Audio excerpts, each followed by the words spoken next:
That's right, turn that shit up, man.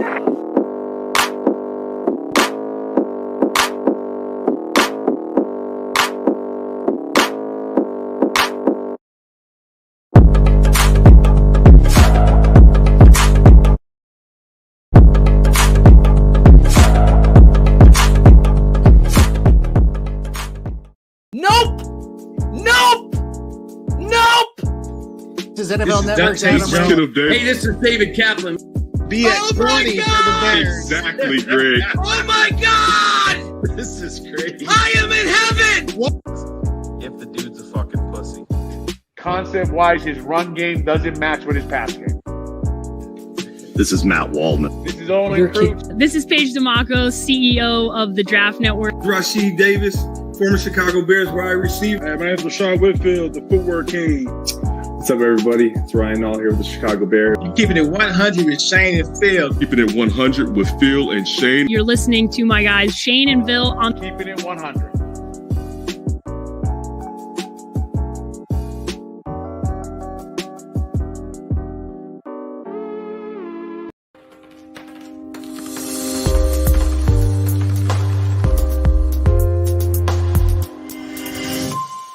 The following show is for mature audiences only.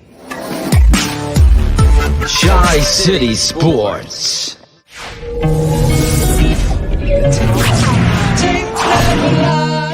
Watch the tape, and when you see the tape, you know the tape doesn't lie, and the tape doesn't lie.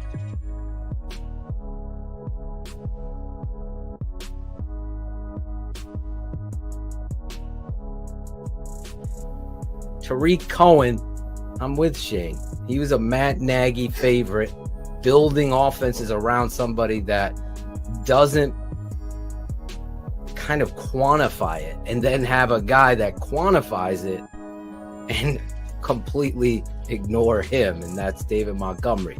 This is the kind of atmosphere we lived in with the Chicago Bears, and hopefully they get to the point where they do something like that'll be the first step in showing me, hey, we're all about having a culture that puts team and winning first. I don't see that happening with the Chicago Bears under Matt Nagy. Now, Matt Eberflus, he is saying all the right things. Yeah, as I said, you can sit there like this, and that's fine. That is totally fine. You could just put your arms up and say, show me, Eberflus, show me. That's good. Do what you got to do there. Go ahead. I'm not asking you to get out your pom-poms and believe in what this staff is. But Tariq Cohen saying that a year and a half removed? Yeah, he did have a second surgery. They've never come out and said for sure, but I mean, he 100% did. You can, if you read through the tea leaves, he did. I will never make any move with Mac. That's it. Because quarterback, pass rusher.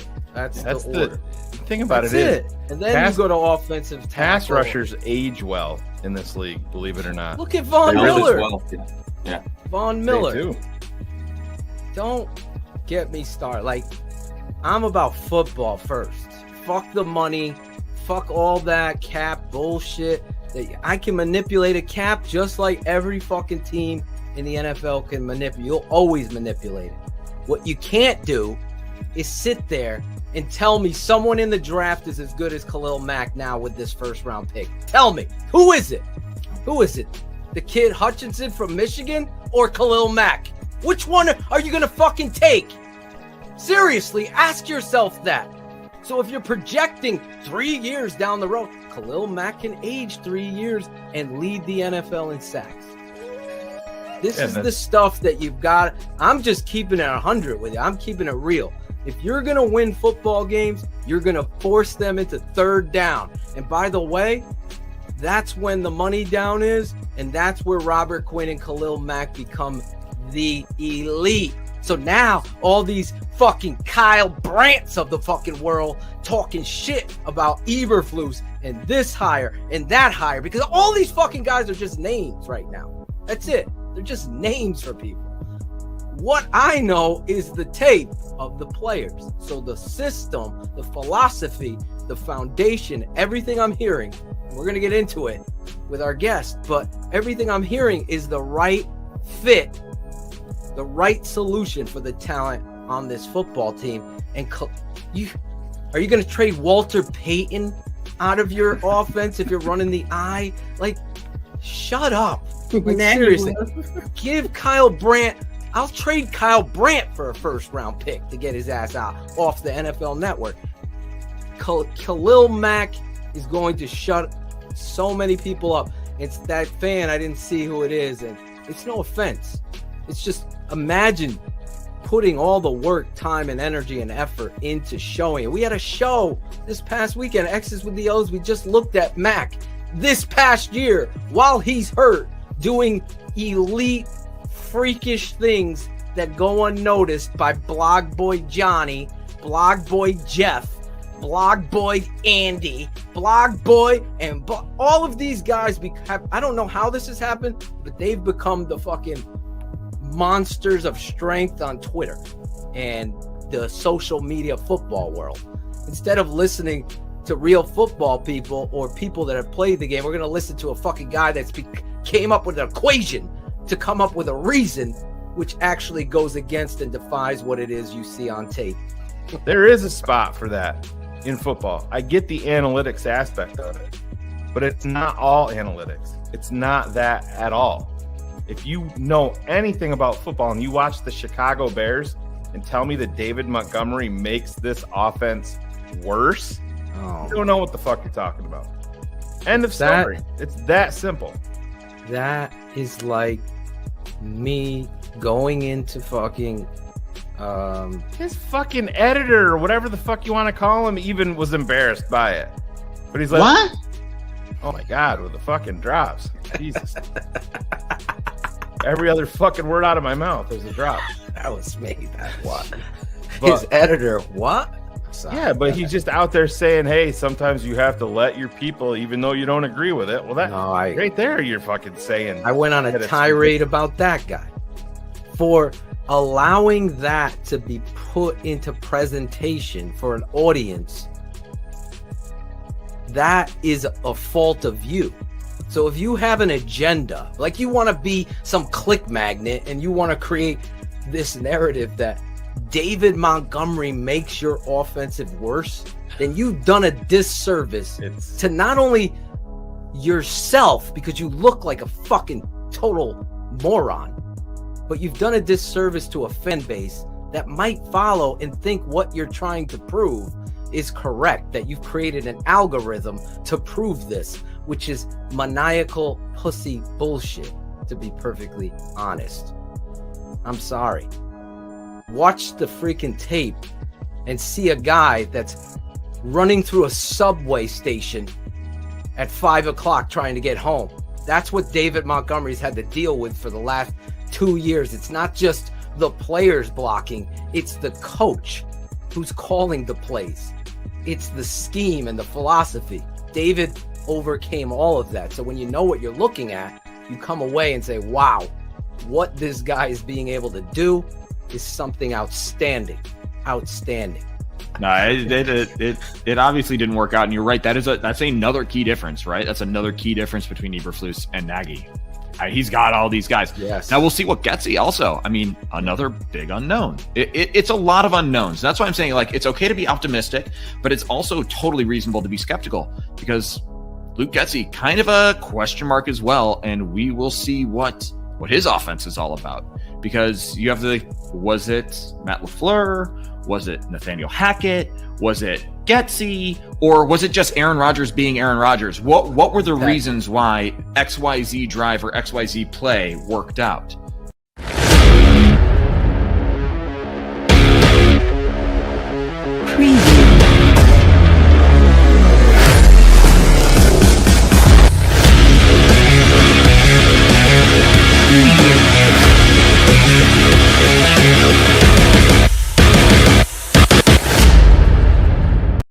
That is going to wrap up today's edition of The Rush. We went a little longer today. Shout out to our guy, Bearlissimo, watching from London, England. My guy. He's a great follow on Twitter. Follow him at Bearlissimo. And he's also on the Tape Never Lies Network. By the way, TTNL, the Tape Never Lies Network, Phil Atochian, Shayne Marsaw. It's a great, great follow. I'm going to be on their fine show. The tape never lies. Tape never lies. The tape never lies. Draft Dr. Phil and the smartest man. Keeping it 100. Keeping it 100. Chicago's trading up. 100. Yes! What? Here it is! Just reported. Stick no competition. Keeping it 100. Like the people drop off, but we still keep rocking. I know we need to run the ball more. I'm not an idiot. Keeping it 100, baby. Keeping it 100. Keeping it 100, baby. Open competition. Keeping it 100. The smartest man. My Chicago Bears select Justin Fields, quarterback, Ohio State. Guess who's back? The two dudes that kept it real. The dynamic duo that you love, the smartest man and Dr. Phil. Breaking down the film, never a problem, kick it straight. Most shows focus on stats, we focus on the tape. We keeping it 100, never running east or west. We coming with that truth, cause that's what our fans expect. Cut off the freaking anchor, moving forward to be free. But don't you worry, Shayne's got the dumbest tweets. It ain't no secret, Phil and Shayne got some haters. But now they're moused up like the true and now and laters. Debaters, frauds get kicked like Coach Tabor. Cuts had to be made, we added a barber moderator. Up and down, boys got you double checking. Sad sacks trolling like a fool drunk texting. Flexing on the truth cause you know they'll never change. Real, recognize real, that's what you get with Phil and Shayne. 100's what we do when we're breaking down the Bears. Fuck a play or a captain, all of the unfair. The tape never lies, the truth you see. We laugh, we analyze, so there's no babies like Maybelline. Straight to the truth with acumen and facts. We got a sad nerd, but he's not just giving nerd stats. Car crash, big impact like Max Sack. Every Wednesday night you got the smartest man and Phil back. Now we know you're smiling like a fat kid with fun day. We're back better than ever and we keeping it 100. Keeping it 100, baby. Keeping it 100. Draft Dr. Phil and the smartest Keeping it man. 100. Keeping it 100. Draft Dr. Phil and the smartest man. Keeping it 100. Keeping it 100, baby. Keeping it 100. Draft Dr. Phil and the smartest man. Keeping it 100. Keeping it 100, baby. Draft Dr. Keeping Phil. it 100. Keeping it 100. Shayne, Money Man Marsaw, and the guard. Draft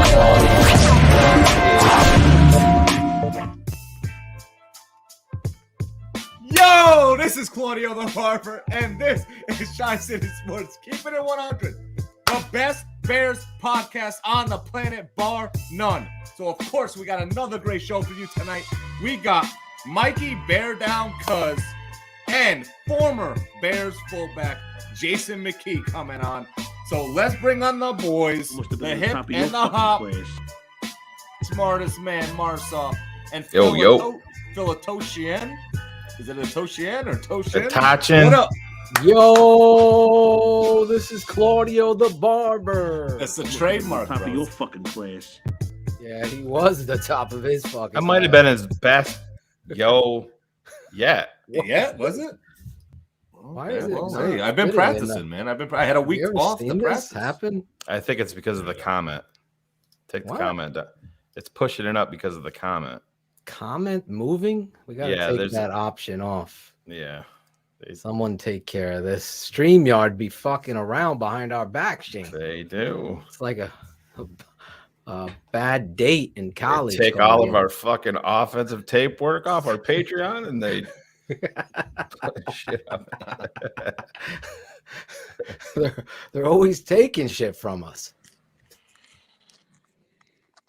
Crying a lot, I can't find the hole. That's what we said over here. We couldn't find the hole. Shayne, it feels like it's been forever since we've been on. We got a big show, a jam-packed show. So there'll probably be no dumbest tweets of the week. That streak continues. Shayne becoming the new Jackal ain't doing shit. Yeah. He's skipping out. You're skipping Jackal out like gave me Claudio. the case of the Jackal, so I got. He did some shit. I got Cherie fixed it. She came to the rescue. Yeah, Cherie. She needs some FaceTime. Someone wants to see her. Oh, there she is. Somebody There's wants that to see hot her. girl, Cherie. You're on the air, baby. And Cherie, there she is. She's ready for her Manscaped read tonight. Oh, she is. She's getting ready. The script is long. That's what she said. She did say that. So, what is going on? What the hell is going on? That. Exactly. What is going on? What's going on? Bears sign a punter and a long snapper tonight, Shayne. Yeah, fuck Pat O'Donnell. I'm ready for that era to come to a close in Chicago. That under Ryan Pace, he was getting, 1-year deals or maybe a 2-year extension and making more money every year. I could never figure that out because when you needed him to have a big punt was when he was at his worst. I could never understand bringing that guy back year after year after year. Yeah, I'm totally step for step with you. At least bring in some competition there. You're handing over the job to this guy that, to be quite honest, I just don't get it. I don't get him. I don't get the whole situation with the Bears and the long snapping. Is that this? Well, I like the competition there. Oh yeah, I do. I have no problem with Scales. Yeah, I think he's affordable, and I got to be honest. The Bears have had a pretty good run with Manley and Scales. I mean, Manley was a draft pick, I believe, in '98 out of Duke. They've had a pretty good run since then with him and Patrick Scales. Scales like 33, 34 years old. I have no problem with them bringing him back. I mean, that shit can ruin games. Oh yeah. So a bad snap almost affected the Super Bowl. Yeah, sure did.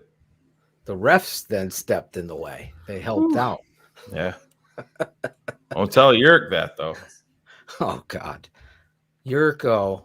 I think if he ever came and stepped on this show, we'd have some words to say about Devin Hester, and obviously the officiating affecting the end of that Super Bowl. I don't care what anybody tries to tell me. I know I don't have a horse in the race. I was being transparent in cheering for the Bengals. I wanted to see them win. But obviously they fucking came out there, and that call against the linebacker Logan Wilson out of Wyoming, Shayne. I love that kid. I couldn't see it. You don't make that fucking call in that moment.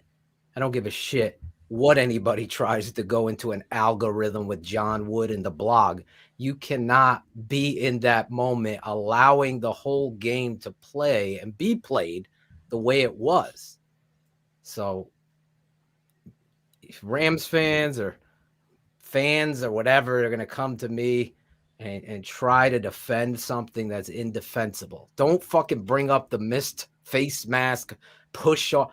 Fucking OBJ is pushing off every fucking play. It's going on. When it matters most, when the stage and the spotlight is on the play, that's when the official has to step up and become a man of power, not a fucking judge who's got a criminal's life in his hand. And that's really what happened there. And as a Bears fan and as an analyst of the game of football, as a coach, listen, there's no doubt I would get fucking thrown out of a game to send the message to the fucking refs. It's happened before. I'm not going to lose with someone giving me the backstab. Just not. And I thought I will stand forever remembering that play.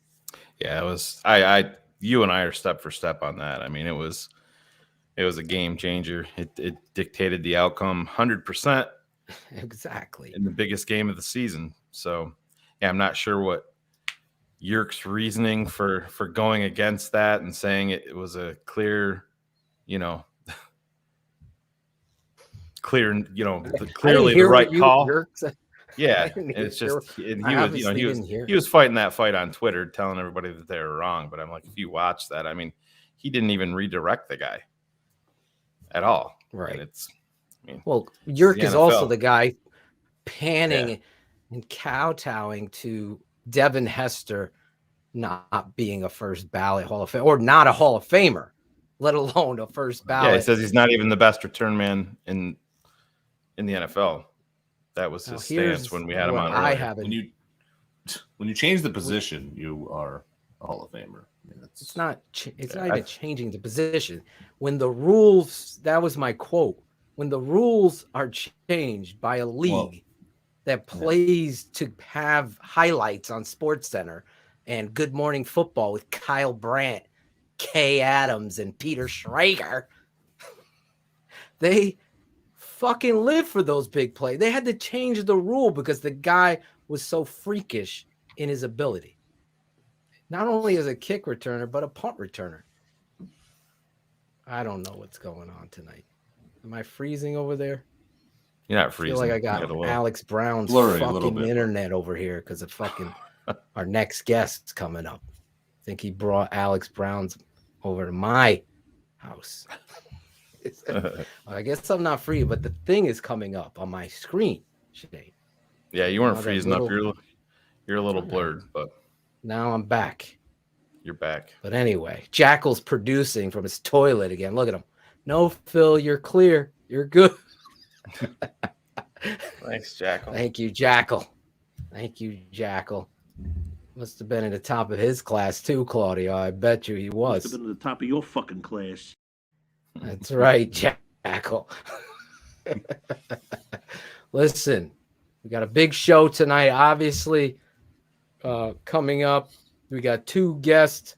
Beardown Cuz on Instagram. He's got a podcast show with Alex Brown. Seen him with Adam Rank. Rank actually introduced him to me. And a bunch of you fans reached out. We're like, got to get this family together. We're always about promoting good content, good people. As Shayne has said, there's plenty of room in the internet or on the internet for everybody that's doing well, right, Shayne? That's right. It's a big place, man. The internet's a big place. Speaking of big places, this was Adam Rank shouting us out to give you the tone.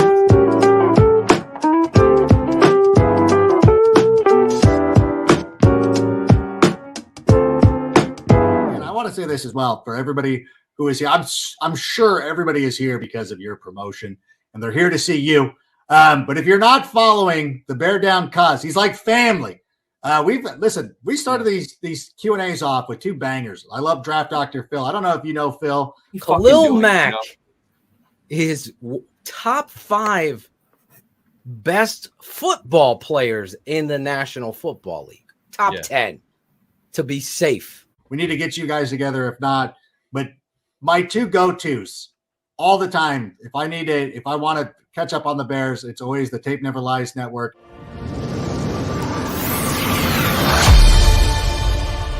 Of course, it's always Beardown Cuz.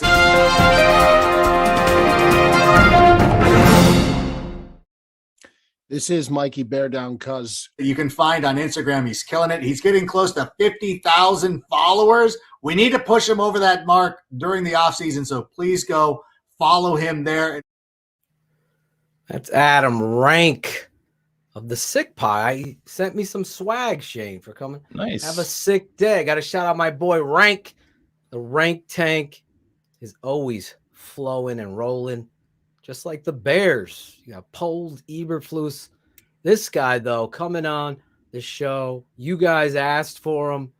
I'm just getting to know him. You never know. We could be fucking throwing punches tonight at the end of it. I don't know. I don't know Mikey. He must have. Angelo, you know him? Then let me do what I had to do.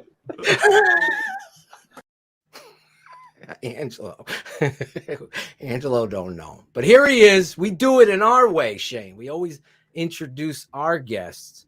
We don't have the sunglasses on and just say, hey, this is our guest.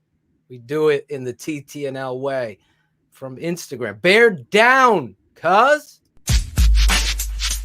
This disgruntled Bears dad knows all too well the life of Bears fans everywhere. This team seemingly continues to kick us while we're down. But yet here we are, continuing to come back time and time again in his spare time. This weekend handicapper and mint connoisseur is also the host of the brilliantly dumb show Beardown with former Bear Alex Brown. Bears fans, TTNL fans, give it up for TTNL first timer Mikey. Beardown, cuz. There he is, Mikey. It's quite the introduction. Jesus, some production value you guys got. That was better than that's better. I seen Cats. I seen Les Mis. That was pretty close. We're right there, man. What's your favorite musical? Because Alex Shapiro was a big West Side Story fan. West Side Story is a timeless classic. I saw Wicked. I got to tell you, Wicked, something else to see if you haven't seen it. Really something. That Zena Mandel or whatever her name is really hits those high notes. So good to be here. Good to be here. Wicked. Sounds Wicked. like Wicked. Sounds like a play in Boston. It's Wicked. No, never that. Never that. No Chowderhead support over here. Absolutely none of that over here. No. Oh, so no. Mikey, you're a huge fan. You know, let everybody know. Usually people on the way out, everybody know where to find you. But obviously, where's your podcast and where could they find you to start the show? So, the Instagram live show is every Wednesday night during the season, in season with Alex. It's every Wednesday night. Usually we run it at 9 p.m. Eastern Standard, 8 p.m. Central. We are converting over to podcast format probably this season, only because we run into so many issues with the live. We like the live, though, because we like to bring people in. We might look into YouTube live, but yeah, at Beardown Cuz Instagram, at Beardown Cuz, YouTube, all the same format. Twitter at Beardown Cuz, it's all the same. But yeah, that's every Wednesday in season with Alex.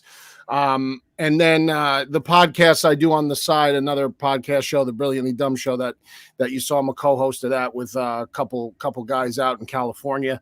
But that's not predominantly Bears related. So, I know a lot of people get their feelings hurt when I don't put up Bears stuff. So it happens. But, it's tough. It's tough to talk about this team 24 hours a day, bro. I only got so much time in this. We only have so much time in this life. And, it takes it's probably shaved off so many years already that, I'm not trying to shave that many more off because the clock has got to be ticking at this point. How did the relationship with Alex Brown start? So Alex, I did a phone interview with him about 4 years ago, I would say. And that was like one of the first player interviews that I did. If you guys have talked to him, very humble guy, very outgoing guy, really just a genuinely good dude. Not one of these guys who thinks that they're too good for everybody, which is refreshing. But then before the 2020 season, he reached out to me and he was like, I think if we did something on the regular on live, on Instagram live, I think it would be good because I think a lot of the fans want to interact and want to ask questions and want to do this, want to do that. So what do you think about that? And I'm sitting there, I'm like, yeah, fuck yeah. I mean, you want to do something? I was like, absolutely, let's do it. And we started in the 2020 season. And then, this year it opened up a little bit more for us because Instagram started allowing you to bring in more than one person into the live, which was big for us because we were able to do the reunion show for the Cardinals game with Urlacher, and we brought in Olin Kreutz, and we had Spice on a couple times. So it worked out really well this year. The first season was good. This season, obviously, we took it to a new level. And then next year, hopefully, we could get it even bigger and better for next year, and that's what we'll keep doing. But no, just Alex's aces, man. Nothing but good things to say to Alex. And about Alex. All right. Two things. Well, Alex, we got to get him on the show because I got to confront him. I just want clarity on his Khalil Mack stance because people are just throwing sound bites or quotes. Yeah. So you reach out to him for me, but I'm just giving you a suggestion that you move your show to like Thursday night or Tuesday night because I want people to actually watch your show. There's so many people here live. So I hear you. Where are you from, Paisan? Jersey, cuz. Jersey. There it is. Yeah, Jersey. Now, and before you ask, the Bears ties come from my father. That's a passed down fanhood. So it's not like I just randomly picked a team. My father was a big Bears fan growing up. Gail Sayers guy, Dicka guy, Buckus guy. Dicka, obviously, when he was playing, not really, obviously before the coaching days. And that's how I inherited this. So thanks a lot, Dad. So, yeah, none of us are from Chicago. We're all East Coast guys. We're all talking Bears tonight. Look at this. Yeah. I'm in Connecticut. Shane's in New York. You're in Jersey. I was gonna say you guys are not the tri-state. You guys are not from Midwestern America. No. It doesn't seem to me. So. Definitely, especially not. Phil. Phil's got a slick ass mouth, but you know what? I like that. That don't bother me at all. So I'm totally comfortable. As soon as I was in the lobby waiting to get in, and I heard him talking, I was like, oh, this is gonna work out perfectly. That's what we're based on, man. That's perfect. I told you a little bit last night. We're all about busting balls and that's chopping perfect. it up. And hey, when your product is that bad on the field, that you got to be able to bust balls. That's exactly right. That's exactly right. I became a Bears fan. I had a lot of people, new patrons and fans, asking how Shayne and I became. So to piggyback off of you, my father is a football coach, Hall of Fame football coach here in Connecticut. I was a coach and player, yada yada yada. I went to Hofstra. Okay. Wayne Corbett from Jersey was my suite mate and teammate. But anyway, my father asked me to pick a player because he wanted what position did I want to play, and I said running back. And then he put on this VHS tape. The millennials like Caden Winslow, our new punter. Oh, that's Ryan Winslow. Caden's our producer. My father put it in Whitlow, by the way. That's three Carl Winslow. Yes. Carl to the top of your fucking class. Much. I love that so much. When I saw you play that clip in the lobby, I was like, "Oh my god!" Were you loving the Meadow Super Bowl commercial? You know what? I loved it until they plugged the fucking car into the electric outlet, and I was like, "This is such shit." I was like, "This is such." But yeah, obviously, up until that point, it was fantastic. It was great. Yeah. I had some goosebumps going. Not gonna lie, it was better than the movie. I thought. Yeah. Caden's not a millennial, my producer's saying. Yeah, he's too young to be a millennial. Okay, what are the new Bulls? They're not allowed to be designated. Yeah, we don't even right. We're not allowed to designate or categorize. They're called mumble pussies. rappers. They're called pussies where I'm from. That's fucking. I love you, Caden. Don't listen to him. And I knew his name was Whitlow. I was just our punter is Winslow. We signed a new punter tonight. Anyway, Walter Payton was the back that stood out to me. I was in third grade, and I became a Walter Payton, which then dominoed like you with your dad. My dad was actually a Giant fan. I just became loyal to the Chicago Bears. And that, Shayne, what was your story real quick? Well, real quick. You know, a little bit. I was my first love was basketball, and believe it or not, you know, the whole cocaine circus, Chicago Bulls, MJ talking about that. My mom was the mom that bought me a Chicago Bulls Reggie Theus poster back in the day. And the school that I went to was our colors were red, white, and black. So she bought me this poster. It had Reggie Theus, like Orlando Woolridge. This is pre-MJ. One of those like Ames stores that used to sell posters and shit. So I got involved. I was a Chicago Bulls fan, and I'm like, fuck it, I'm going to be a Bears fan, and the rest is history. You know, I'm from New York, and I Syracuse basketball. That's about it. That's about all I root for here in New York. That's so funny. I know so many people who, if they're just so many people whose origins of fandom begin with an inanimate object that's given to them by their parents, just a random thing. And I'm a big Ohio State fan for college football. I actually pursued my graduate degree there online. So I'm actually a student as well there. Now that was kind of like a bucket list kind of a thing for me to actually earn my stripes, because I kind of feel like, you know, if you're a college fan, you have to have some ties of some sort, especially if it's not a local college. So I had to verify or basically validate myself there, more or less. But the moral of the story, my father bought me like a Tasmanian devil Disney hat, and he was wearing all Ohio State shit, and it was an Ohio State themed hat when I was like 7 years old. And around here, you know, I'm not going to fucking watch Rutgers. And like Notre Dame, I just couldn't get into Notre Dame that much, other than like Rudy and the song and everything. But that's how I started watching Ohio State since I was 7 years old, because my father just bought me this dumb hat for absolutely no reason. He's not an Ohio State fan. He's actually a Florida State fan. So that's how that happened. So I find that very funny, because that's a lot of people have a similar type of story, I feel like. Yeah, Reggie Theus of all people. You know, you hear Theus got you to Bears? How does this? Chicago. And you just stayed within Chicago. Yeah, I mean, you're talking MJ city. Came in 84, 85. So this was pre that. Right. So yeah, I actually, believe it or not, I'll have to bust out that poster. I still have it in storage. But yeah, just, you know, Orlando Woolridge, I think Logan Frost put in there. It was probably his family's, what do you say, Starline posters or some shit like that. But yeah, I was a huge basketball fan. The town I grew up with was basketball 24/7, 365. So that was my first love. And then I did Chicago Bears, man. I got fucking hooked big time, and I've been getting my ass beat ever since. As a Bears fan. It is an addiction. Yeah, it is an addiction. And my wife's like, "You're fucking lucky." I was like, "Why?" This is how my wife's smart. You know, she's like, because your addiction is your passion, and it's safe, even though they always. And it'll never change, man. I'm sure you guys are this. I know, Phil, you are. Well, Mikey, I'm sure you're the same way. I mean, you'll never catch me wearing a Buffalo Bills hat or any of that. No.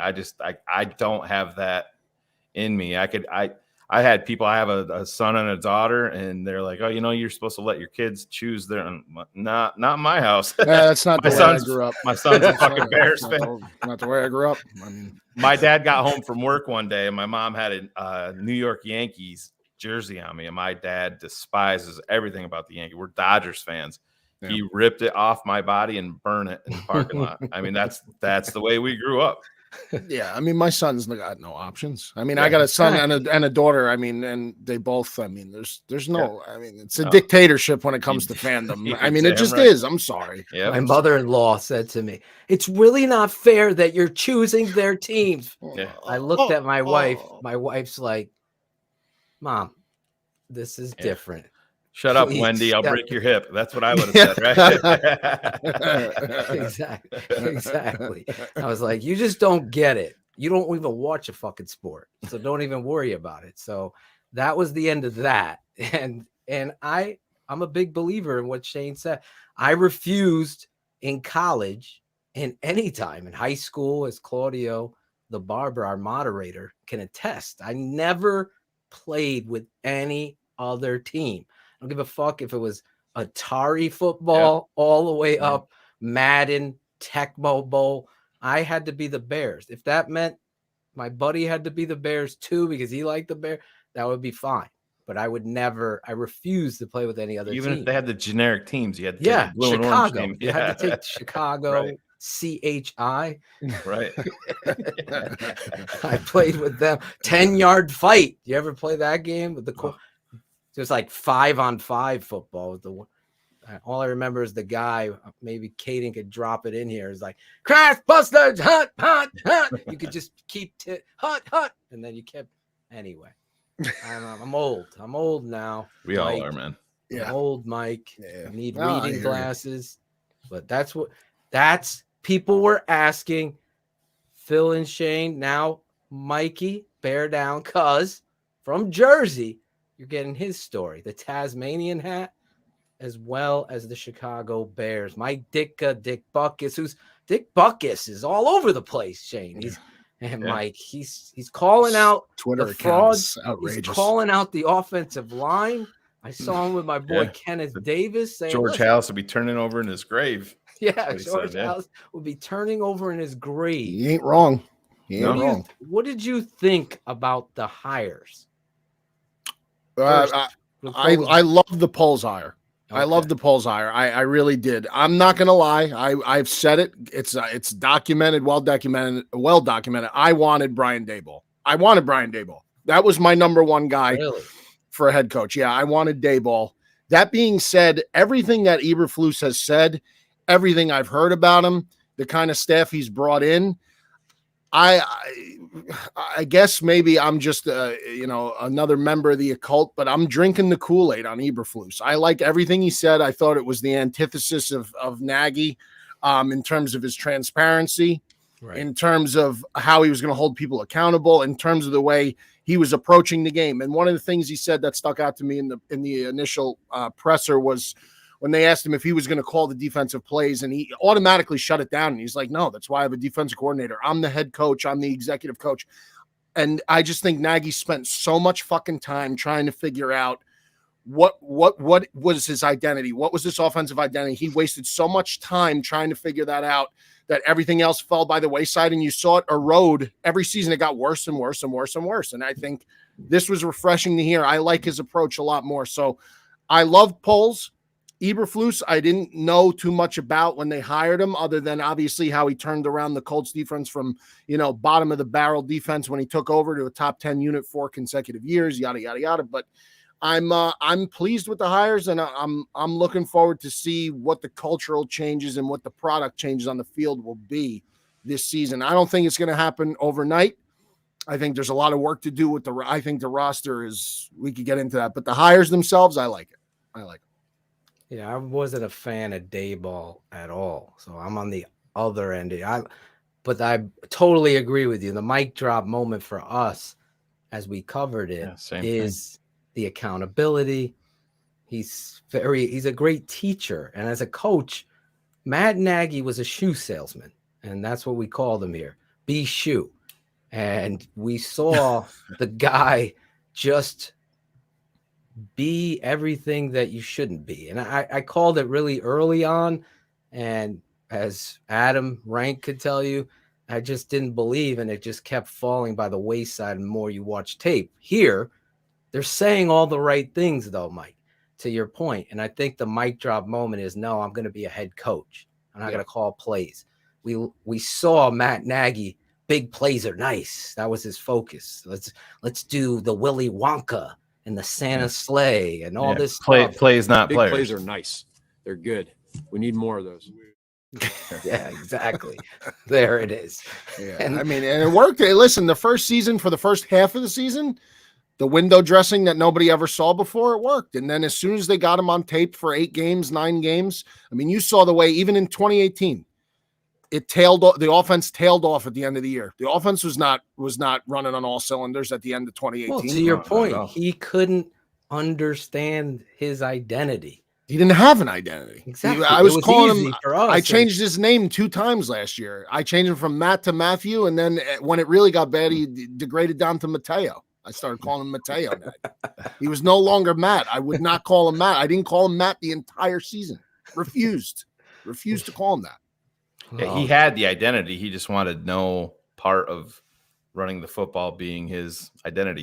He had the quote. They didn't bring me here to run the I formation, but if you could fucking win with it, you dickhead, go ahead and do whatever you can to win. Fucking NFL. He couldn't figure out fucking win. He couldn't figure out Jordan Howard, and he couldn't figure out David Montgomery. When you're an offensive guru and your focus is on plays and not players, then that's why he's gone, and no one's hired him. It's that simple. Now we'll see. You guys are hearing this Bieniemy stuff. He might not have a job. They're having a meeting. Did you see this? So I didn't. Rumors are that Matt Nagy's going to come replace. I don't know how the optics of that is going to look if Bieniemy gets replaced by Matt Nagy. It's just ridiculous on every level. Here's Andy Reid, another guy that I'm not a big Andy Reid fan, but really, yeah. But either you could, you could take him. His record is what it is. I look at the talent he has had, and it's pretty. Anybody could call plays there. Chris Jackal could call plays from his toilet over there, right, Chris? So I don't know. But what I'm saying is he was promoting Bieniemy to be a head coach. Then all of a sudden, rumors are now that they're going to have a meeting. And when you start promoting meetings out there in the public, I don't know what that's up for. Unless he's promoting him to assistant head coach and brings Nagy in, I don't know. But anyway, it's not a Kansas City Chiefs show. But I'm still very vocally angry with Matt Nagy. I mean, Andy Reid selling us Matt Nagy, that good old boy network type of stuff. And what did you think of Ryan Pace real quick before, obviously, the new chapter, new era of Chicago Bears football is, but were you a Pace guy? I think Pace was very hit or miss. And I met Ryan. I spoke to Ryan at a pretty decent length once. I met him one time, and he was very, very cordial. He spoke, took his time to talk to me and my father, which I thought was very classy. It was my dad's birthday. We were at a game. We had field passes, and he took his time, and I was very impressed with that. Number one, he carried himself like a gentleman. But as far as a football GM and a manager, I think, listen, everything is going to be hung on his career at failing at the quarterback position, and he failed miserably at the quarterback position. Mitch Trubisky pick was bad. The Mike Glennon signing was bad. The Andy Dalton move was bad. Bringing over Nick Foles. Yeah. And listen, I might think that Foles is honestly the best out of every quarterback I just mentioned. I honestly think he may be, if he has the correct offensive line in front of him. I think I like Foles' attitude. But anyway, about Pace, he whiffed on Adam Shaheen. That was a bad waste of a second-round pick. The Leonard Floyd pick was actually, I think we all could say, should have been a better, end product for the Bears, considering what he's done in Los Angeles. Now, granted, he's playing around a whole different type of cast of characters to some extent, so he's got a lot of help. But yeah, I just think Pace's strongest point was his late round drafting, and I don't think there's any question about that. But you can't forget he did bring Mack here, he did bring Hicks here. He brought Trevathan here when Trevathan was still serviceable in the beginning, in the early years. But that's his key part right there, Mikey, is you're naming free agent, and that's who he was. He was a pro personnel guy. Yeah. And you're listing off free agents, NFL free agents. That's the big time separator for me with Ryan Poles, is he came up and he started in scouting. You know what I mean? And and he's talked about building through the draft. So not to cut you off, but I just thought it was important. Thought it was important to point that out, that these guys that you're all naming are established vets that are within the NFL. He missed a lot in the draft. He missed on. He missed on Kevin White. That was another one. Now, I don't know if you could really hang Kevin White on, because I think the guy was one of those guys who just had freak injury problems. Like, you can't really predict a guy that's going to be a Fabergé egg. I mean, I don't think you can. But he did have some hits in the draft. Now, Eddie Jackson looked like he was going to be an all-time pick for Pace, considering where he got him. I don't know where Eddie Jackson has gone the last couple seasons, and I call him out all the time for it. He's gone into his bank account. And just checking. That's exactly right. That's exactly laying on the hood of his Bentley at the gas station. Doing I Instagram know. videos. I know. Don't talk about Eddie. Don't talk about Eddie. But no, hey, Eddie, and then you gonna tackle Eddie? You gonna tackle? No, he ain't gonna tackle. He ain't gonna tackle. tackling ain't for me. I don't even need him to tackle tackle. If you're not going to underneath tackle, at least get some of those pick sixes, though. Like Yeah. at least Exactly. let's get some of that. I mean, but no. And then Eddie Goldman was looked like a good pick. He had a bad year. He found Cody Whitehair was a nice player for a while. Again, he had a down year last year. James Daniels looked like he was going to be a good player. He had a decent year, I guess. But no, he was negligent with the offensive line. Not so much this year because he did draft 2 offensive tackles, so I can't say he was completely negligent this year. But the year before, right? Yes, because the year before he totally was negligent. Just did not. It seemed like he just did not care, and it was such a glaring problem. And it came back to bite them again because they had no depth again. Jermaine Ifedi is a fucking clown. They got to get him. He's one of the guys I want gone more than anybody. He's got to go. He's not coming back. He's unrestricted free agent. He's gone. He's gone. Poles made it a point. He essentially called him out. Yeah, he dumped gasoline on him on the way and he out. should, and he fucking should, Totally because agree. when I saw that on television, and I lost my mind, bro. I lost my mind. We go live after every game with BHL, and Phil and I were ranting on it that night. It was Just some of these blonde boys were defending it. Like, defending. That's true. You can't have a 15-yard. What does it matter? You're gonna fucking lose by 30. What the fuck does it matter? You're gonna let your guy get railroaded? Get the fuck out of here. Come on, man. Come on. Mikey's fitting right in. It's just it's garbage, bro. Like they haven't had guys who are nasty across the front since Kyle Long and since Josh Sitton. That's when they were really they were nasty across the front, like just guys with attitude who like you didn't want to fuck around with them, and you knew that with Kyle right away. And then Sitton was a similar type of player. Now it looks like Jenkins and Baram might be of that same mold in terms of like just being nasty guys. That's what you want. You want those kind of guys. I don't need a guy dancing around like and Ifedi sucks anyway. Even when he's good, he's not even that great when he plays and when he's healthy. So, and then, I mean, forget it. And then you had guys like this other guy. What the fuck was his name? The converted undrafted free agent defensive lineman. He was the worst offensive lineman I've ever seen in the history of the NFL. Coward. Rashad Coward. Rashad. I mean, the 2020 season, the offensive lines that they dragged out there, I mean, some of the assembly of these guys, I've never seen anything worse. So Bars and Mustafa, I'm worried about them. But the question I think originally was when I think of Pace as a general manager, he was he's too hot or cold, bro. He was he made some great moves, but he missed far too often, I think, with the high draft picks.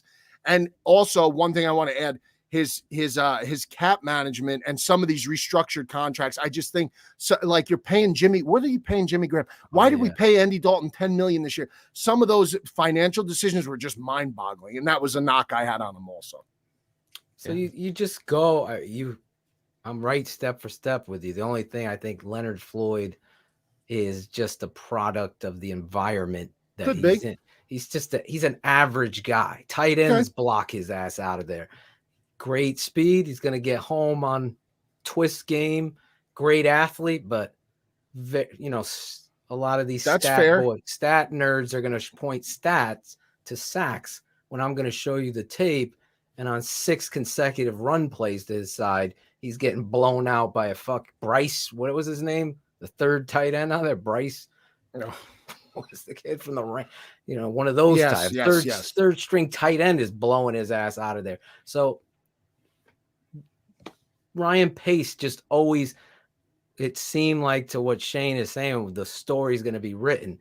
This guy was a pro personnel side guy who liked to scout established, known talent within the NFL. And you saw him miss on first round or high picks and having to go into the free agency to replace him with Allen Robinson for Kevin White. You had to sign Jimmy Graham because of freaking Shaheen or Trey Burton. Yeah, Trey started Burton with Deion Sims. Yeah. Deion Sims, yep. Yeah. You got all of these, and then he threw a shitload of money in free agency to cover it up. That's he botched the tight end position so big time. Poles is out here speaking. You build through the draft. They're saying everything we've talked about here. He's creating new positions. He's got an assistant GM. They're both offensive linemen, former offensive tackles. This stuff, these priority pieces for Justin Fields. Let's just face it. Anybody, I saw Cap talking to some writer, I can't remember, during David Kaplan, during Super Bowl week, and he's like, how many blue chippers do the Bears have? Oh, yeah, that was Polian. He was talking. No, it wasn't him. It was on his Rush podcast. Yeah, but he was talking about Bill Polian. Oh, yeah, the league. But yeah, asking how many blue chippers the Bears had. Yes. So let's do this when you look at this roster, guys, the three of us as fanatics, you look at it, how many would you classify in the blue chip category? The writer that was on, I thought, just based on his facial expression towards Justin Fields, wasn't in the David Kaplan camp, as that's a blue chipper. So I'm just setting the tone for this exercise. For me, if we go through it, do we all agree? I put David Montgomery in the top elite category based on what I see on tape. Obviously, for Kyle Brandt's fantasy hour, he's not in his area because of fantasy points and that. But tape tells me, had he had a coach that figured out his identity, it was David, and an offensive line, like you said. I just think that furthers my point when you have all these pussies on the offensive line that aren't doing their assignment, don't know it, and David's running like a fucking cat with his fucking fur on fire. That stuff matters to me. So I believe David Montgomery's a blue chip. Anybody else disagree? Yeah, I don't think he is. You're in. You're not a Monty fan? I am a fan of his. I think he runs very hard. Do I think he's an elite running back? I don't. And because here's the thing: they're going to have to commit financially to him. They're going to have to make that decision. What are they going to commit to David? Go ahead. I want this because I was going to talk to Jason McKie about this too, but we'll talk about it again later. Everybody is saying you can't pay, but we don't even know what the pay is going to be. He's got another year under this deal, and then you go from there. Obviously, a market is going to be set for running backs after this season, right? We're going to see the market, whoever the free agent running backs are, there's going to be a market set. So just like real estate, your realtor's going around and looking at the houses that were sold around your neighborhood to get a price for you. I forget what that's called, but the same things. So everybody say we can't pay David an appraisal. Appraisal value. Yep. So my appraisal value, I totally disagree with you. David Montgomery. Exactly. This is what we do here. Me and Olin totally disagree about Sam Mustipher. And we talked about it here. I'm on your side with that. The goal is to try to get this team better. I believe David Montgomery is a blue chipper. So that would be one. You say no. I'm not worried about his next deal. When that comes, is he a better back than Tariq Cohen? Absolutely. They paid Cohen, right? Yes. They stupidly paid Cohen. Very stupidly. Stupidly. There's no question about that. Under Luke Getsy, let's see what David Montgomery is. That's going to be amazing. So that's going to be the key with a lot of guys on this offense, because you haven't had an offense with any type of identity for 4 seasons. Exactly. So let's see what all these guys, because people want to dump all over Cole Kmet. Fine, okay. For the position that they drafted him in, I can understand it. People want to dump all over Justin Fields. Fine, okay, I can understand it. But the bottom line is, I'm not taking any stock, negative or positive, out of what I've seen in this past season especially, from any of these offensive players. I'm not holding any stock in it, because the fact of the matter is this coaching staff was so blind. This guy was so blind. He was so negligent. Again, I used the word with Pace. I'll use it with Nagy. Just absolutely negligent. There was no plan for Justin Fields. They didn't know what they were doing. The whole quarterback bullshit where Dalton was still the starter no matter what, and whatever deal that they had with him and whatever promises were made, the approach was bogus. The adjustments in season were bogus or non-existent, and the offense never had an identity the entire year. So again, I want to see, and to your point, Exactly. Let's see what he looks like in a Getsy offense with a coach who hopefully establishes an identity for him. But I do think with David, he's as good as he is. Well, with your, you got to ask it this way: the contract shouldn't even honestly be a part of the talk. Yeah, in terms of his talent, what do you think that he's what is keeping him from being elite in terms of talent in your eyes? I don't think he has like an elite breakaway. I don't think he has elite breakaway type of speed. I don't think he has elite home run hitter power. I know he's had a run or 80-yard run against the Texans. Are you talking about the Texans run? I saw you talk about that play. The Texans, but they took him out only 11 carries. I get it. Alvin Kamara. There's no question they should have ran him more. There's 22 more carries.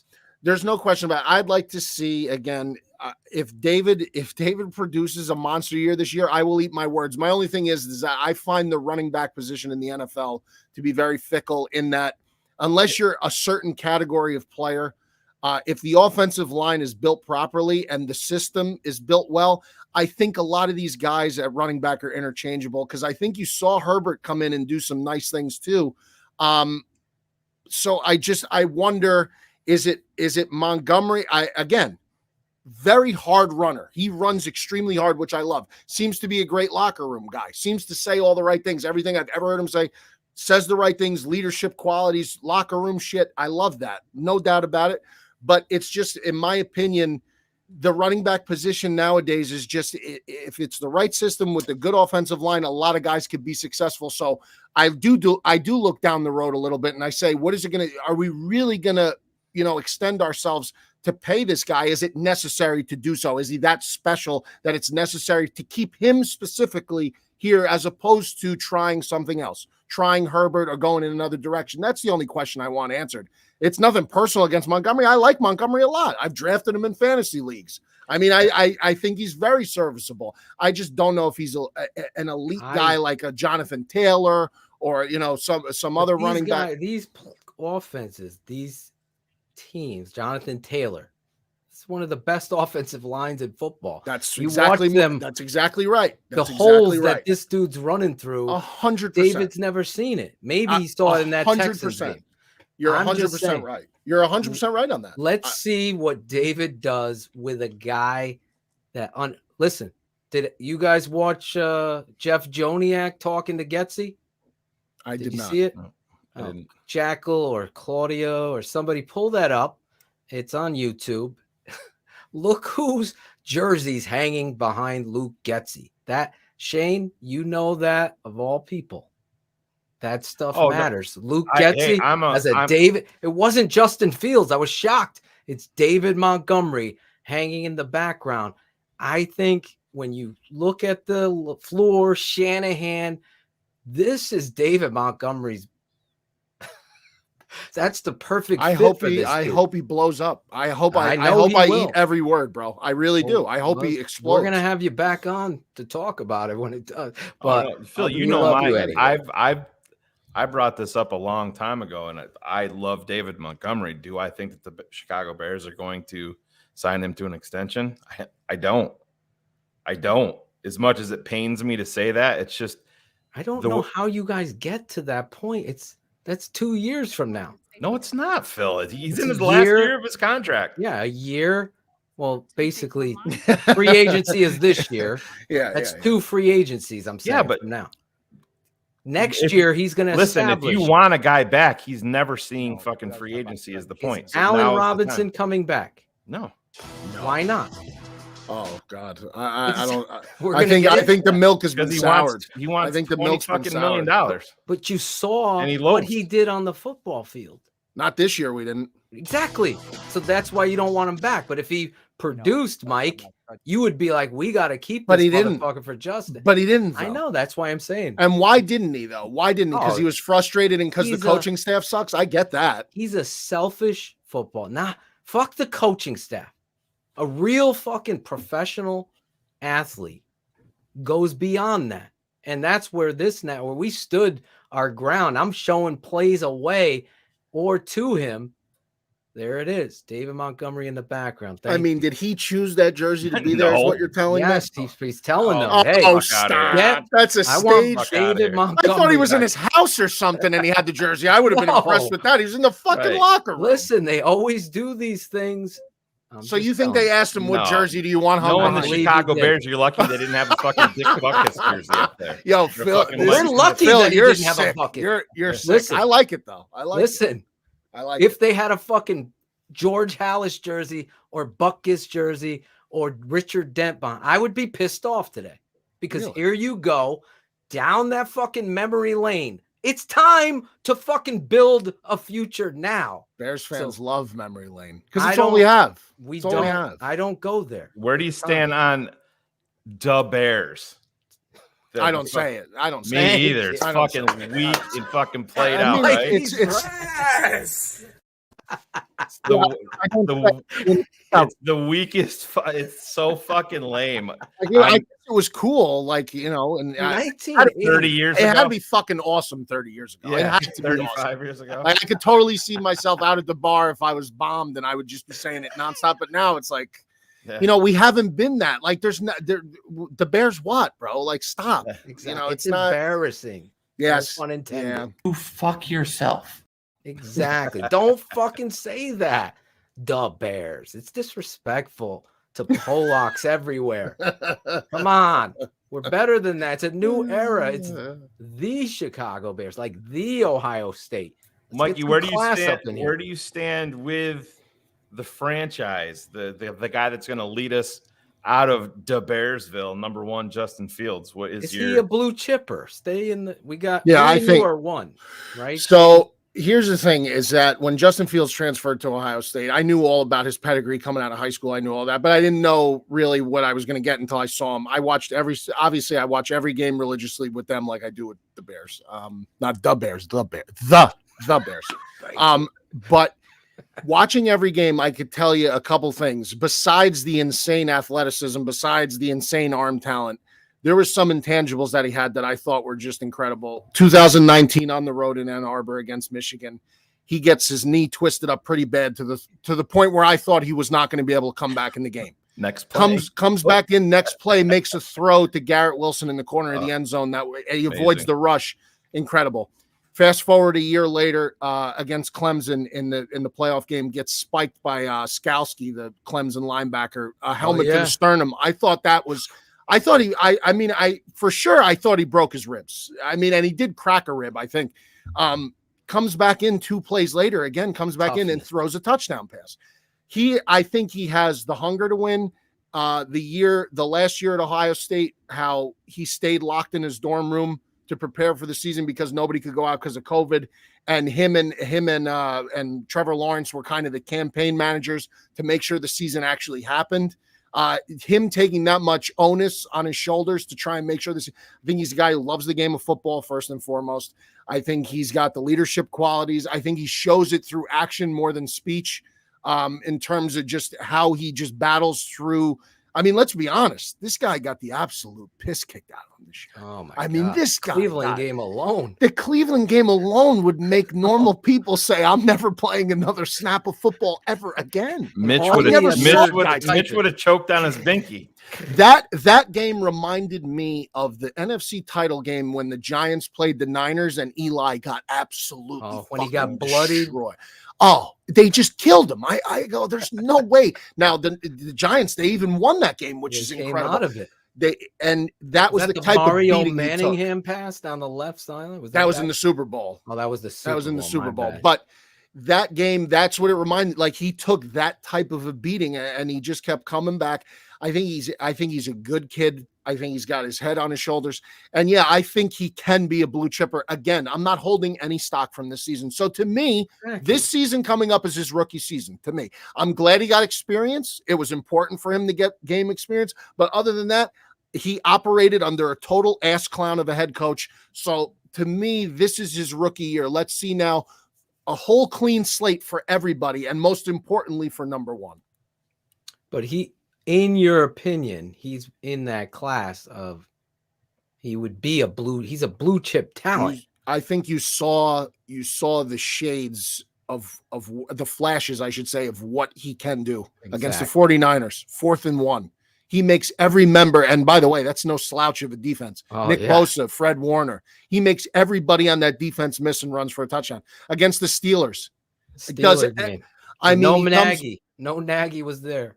And I mean, 2 games where the defense could not stop the opposing offense. Where games that exactly. And that's tough pills to swallow, but that's the way it goes. But no, he's shown flashes to me, and I think he will be. I think he will. I think he is. Yes, I just don't think you've seen it yet because obviously rookie year, lame duck head coach, second worst offensive line in terms of allowing pocket pressure, and receivers who, by the way, I mean. Everybody loves Darnell Mooney, and that's fine. I like Darnell Mooney. I think he's a good pass catcher, but people tend to overblow Darnell Mooney. In my opinion, they're trying to make this guy. They're trying to talk you into believing that this guy is a wide receiver 1 in the worst way. And I just disagree with it. Have you been watching our show, Mikey? No, I haven't. That's why you fit in here. Yeah, because he's not, and that's okay. I keep telling people that's okay. Right, and people get offended by. I've talked about it all. Claudio gets. There's Bears fans that want to treat this kid like he's fucking Randy Moss, and it's just not. That is not me disparaging the kid. No, on a fucking great team, he's a 2 or even a number 3, and that's perfectly fucking fine. He's a good wide receiver. 2 receiver. In my scout's eye, but he's not a 1 wide receiver. No, he's not. No, if I said it. No. If I ever called him a 1, he's got the potential. He doesn't have the the consistent on-field hand catching. I don't think he has the build to be a 1 either. I think if you look at a lot of the ones, they're bigger guys like a Cooper Kupp, like a DeAndre Hopkins, a Devontae Adams. These guys, their catch rate is a Justin Jefferson, Jamar Chase. He's not physically built like any of those men that I just mentioned, and that's okay. But that's where people get so upset, and I'm like, it's okay that he's a 2. It's okay. It's not a big deal. Exactly. There's no shot at it. The problem is that they don't have anybody else. That's the problem. They don't. Exactly. They got a couple speedster guys who in the Packer game, you saw Demir Bird, you saw Jakeem Grant, but Jakeem Grant's a specialist. They have a couple guys who are speedsters. They do not have. And I said this, I did a whole show on this, whole podcast. They do not have a single game-wrecking skill position player on this team other than the quarterback. There's not one guy who could just wreck a game by themselves, in my opinion. Now, you're going to say Montgomery. I say David. Okay. He's proven it, that he could do it. Again, we have a Schlepp as a coach. Yes. A Schlepp.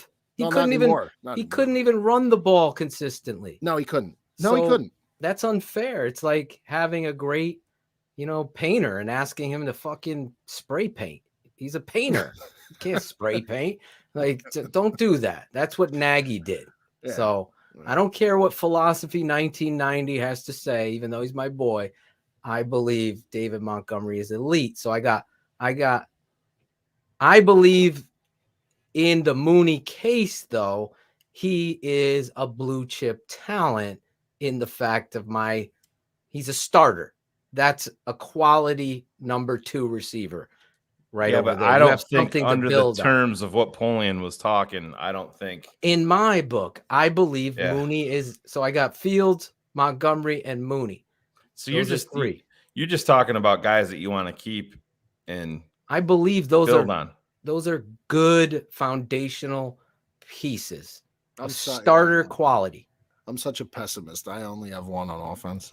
I'm not even being a pessimist. I'm just being honest. Yeah. That's how I feel about it. It just feels on defense. Other guy on defense, you obviously Mac. Yeah, Mac is a blue chip guy, and I think Robert Quinn proved if he's healthy, he's a blue chip guy. And what do you guys think? What do you guys think about Roquan? Is Roquan a blue chip guy? Absolutely. Oh, he's 100% a blue chip guy, but in the scheme, he's going to be making more big plays now with this switch, moving him in the outside to Will. Yeah. Because for me, I talked about this just like I did with Mooney. I love Roquan Smith. I'm not giving him $100 million contract to be an off the ball backer in my 34 defense. I had a problem with that. I think he can make a lot more splash plays as a Will under Eberflus. I mean, see the monster that he has in Indy doing the same type of things. But I mean, in terms of, is he a blue chip prospect? 100% all day long. Roquan Smith is a blue chip guy. I mean, he's a foundational piece, and I think with them making this switch, I think he's going to be a guy that they move forward with, and I think they're going to pay him. Yeah, they're going to have to pay him a lot. They're going to have to pay him $100 million. Yeah, he's another guy. His story is how does he do under Eberflus and Alan Williams, the defensive coordinator? But I'm in there, so I got 6. Mikey's got 2.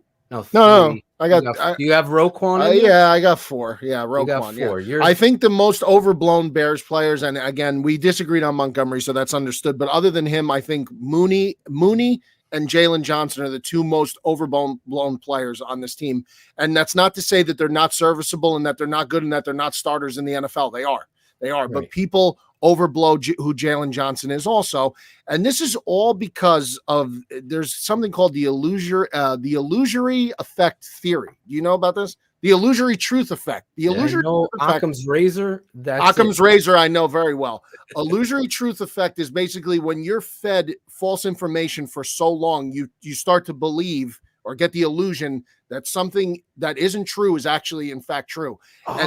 That's Lions fans. Okay. So but basically we're saying, like, because the Bears have been so bad offensively, especially a pass catcher for so long, that Darnell Mooney's a wide receiver 1. The Bears corners, since Fuller left and since Bryce Callahan left, and I know Fuller had a bad year this year in Denver, but he was great with us. Yeah, he was great with us. But since the corner play has been so abysmal, the secondary was so abysmal this year. Oh, Jalen Johnson's incredible. He's incredible. He's a lockdown island corner. No, he's not. Not yet. Could he get there? Perhaps he could get there, but he's not yet. And that's okay. But again, I just think it's these a couple players on this team that fans just need to dial back. And when you really look at the roster still is in need of a lot of help. But I do think that that's where Poles will do his work. Like you said, Shayne, before too, building through the draft. Let's see if he keeps to that. The problem is that draft equity is not exactly ideal this year. It's not exactly ideal. I think that part of it gets a little bit overblown because I understand we have 5 picks, but look at the Rams. You know, the Rams never have a first round pick, but they had 9 picks last year. The year before, they had 9 picks. 3 years ago, they had 8 picks. Mm-hmm. So hey, it's a fucking poker game. You can move around. We're at 39 now. Have to move around. And that's what Pace Pace moved, but Pace always overpaid and went up. He went back up. Yeah. Right. And then he would make big moves in the trade market. Back up. Travis Gibson, David Montgomery, Nick Kwiatkowski. Those 3 guys. Tevin Jenkins. So 4 guys that I really are foundational. Anthony Miller. I mean, Miller. Miller was light. He was running his mouth today too. I saw him taking shots at Nagy. I have more respect. Take the shot at Nagy right away. Don't jump on the fucking Allen Robinson. Maybe he should concentrate on not being on 4 teams since he left Chicago. Worry about that, Anthony. Shayne. I know we're getting 10 minutes. We got our next guest, and I'm enjoying our conversation. If you're just tuning in right now, Tape Never Lies Network. We got our guy Mikey Beardown Cuz at Beardown Cuz on Instagram joining us. You can listen to his podcast. He's got 2 podcasts. Our intro for him was a little screwy now that I look back. So you have the one podcast with Alex Brown during the season. Yes. What's the name of that again? And it's on Instagram. It's Bear Down with Alex Brown. Bear Down with Alex Brown. And then you got what's the I like the creativity of this other Brilliantly Dumb Show. The Brilliantly Dumb Show. I got a guy, and his name is Greg Braggs. He looks like you a little bit. He is brilliantly dumb. He would be perfect. I followed. Must have been at the top of your fucking class. I follow Greg on Twitter. He's very all right. So there you go. Get him on your show. He's not a smart man though. Jimmy K, you're the only fucking guy disagreeing with me. What are you talking about? Jimmy K. I think we only really disagreed fundamentally on Montgomery. That was it. Yeah. I want to hear Shayne's opinion of Jalen Johnson. Is he a blue chip? He's definitely somebody that you move forward with. I mean, he's still only 22 years. He was very, very young coming out. Yep. He's a guy that I'm moving forward with. He's a starter for you. Oh, he's a starter. Yeah, absolutely. Me too. I think he's a starter. Absolutely. But he's not blue. To Mikey's point, is this? I agree with Mikey. Is this Revis Island reincarnated? Fuck no. This guy, he doesn't tackle well. Now I know he's coming off an injury. And the thing that does, and I understand you want to have that mindset as a corner, and that you're never going to get beat, and then you have to have that short term. I got beat. But to me, Jalen's got to grow up a little bit there, because when he gets beat, he doesn't just let it go. It carries over for a couple of plays from him. That's what bothers me with him. And I'm always concerned about that shoulder. I want to see him tackle. Phil, that might be why he hesitates. That's my point. He was a top 20 talent all fucking day long in the draft, and he dropped for one. He got injured in Utah. He was hurt. 4 times. He's had surgery on that same shoulder. And he got hurt. And he's 22 years old. Yeah, it's not good. Corey Graham excites me, especially obviously in the 4-3 and the cover 2 philosophy and the Tampa 2 and all this stuff coming back to the Chicago Bears. I know fans are excited, but the Bears have been in nickel and they've been playing cover 2 a lot. It's just the foundational base roots of this defense, I think, are going to be under that loafs and hits Eberflus philosophy. I think that is going to be the biggest benefit for this football team, this offense, and especially this defense. We're all going to find out who Luke Getsy is. I kind of know who Eberflus is, and I like it a lot, but he's going to show me, are these guys hustling? Are they playing? So I'm with both of you. Jalen Johnson, to me, is not in my blue chip category. He's a question mark because he doesn't tackle. There you go. Here's mine under against Bill Polian. Well, let's answer the last one as far as Eddie Jackson is not, for me, a blue chipper. He has that ability to be. We saw. He was. Once he got paid. Oh, that was it. He did the Charles Leno. And speed bump Charlie and no tackle Frosted Flakes or whatever. He has an opportunity, though, to turn his career around, because there ain't going to be none of that shit going down under Eberflus. He could change, because you played football. Yeah. It's a mentality to tackle. It's does he want to change? I think is the question. Does he want to change? He's got the. Is he going to buy in? He needs to get kicked in the dick, just like Saban did to him. That's the thing. He went through this. I'm an Alabama guy. Been an Alabama guy my entire life, and he was. I've talked about this 100 times on the show. He was a captain there, and he went through a little spell where he didn't want to tackle.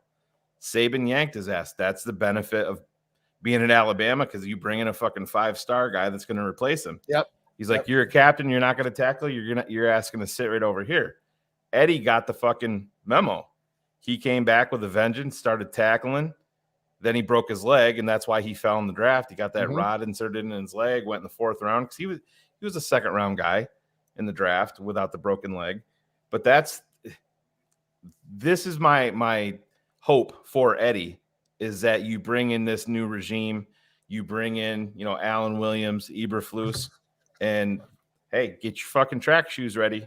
They've come out and said that multiple times. Yeah. And that shit to me is a direct message at guys like Eddie Jackson. Hey, I don't give a shit how fat your wallet is. If you're not going to put in the effort, you're going to be sitting over here, because you can't trade him. Yeah, you can't trade him with the way that his deal is constructed. He's going to be traded. My qualifications for a blue chip player, and me and Bill Polian, he might have different. Starting, difference making, performs his position beyond the expectation. He gives maximum effort all the time. That's why Darnell Mooney, to me, is in that category, because we could say whatever it is we want. He's a number 2, and I totally agree with everyone. But Mooney blocks like he's a goddamn one of the best blockers on the team. Is the as small best as he blocker. is. Yeah. Well, fucking JP Holtz is 270, leading up a hole, and he fucking pusses out. Here comes Darnell Mooney at 170, and he's blocking the fuck out of the safety or the linebacker. That says a lot to me. So as a coach and a scout, I'm looking at those things, philosophy. I'm looking at, is he a starter? Is he maximum effort? Does he make a difference on Sundays? Does he perform every Sunday up to par? Does he do his job? Those things I see in guys that I consider blue chips. And I think everybody here, I had six blue chippers, and you had 4. And I think we all agree Jalen Johnson's got something to prove. You need at least 10 to 12. So either way, we still don't have enough. Exactly. That's what it comes down to. That's what this exercise Well, Mikey, real quick before we let you go, and I do want to hit on this, the tackles. Is Tevin Jenkins the left tackle in your book? I don't know yet. I don't think we've seen nearly enough. We have to see if he's going to be full go health. I assume everything reportedly is totally go with his back, and that's all been addressed and well and good now. So let's see full mini camp, full off season, full preseason, and let him go. But I don't know. I think there's a good chance they could be targeting a left tackle in free agency. I know Olin said that that's what they should do, and I don't necessarily disagree. I think there's a couple good ones out there. So it depends on what approach they're going to do. Now, what are they going to do? They're going to get a left tackle in free agency, kick him over to right, and move Baram inside. I guess that's a possibility. But whatever could bring in more competition, really, for the offensive line. I think they agree. Competition in depth.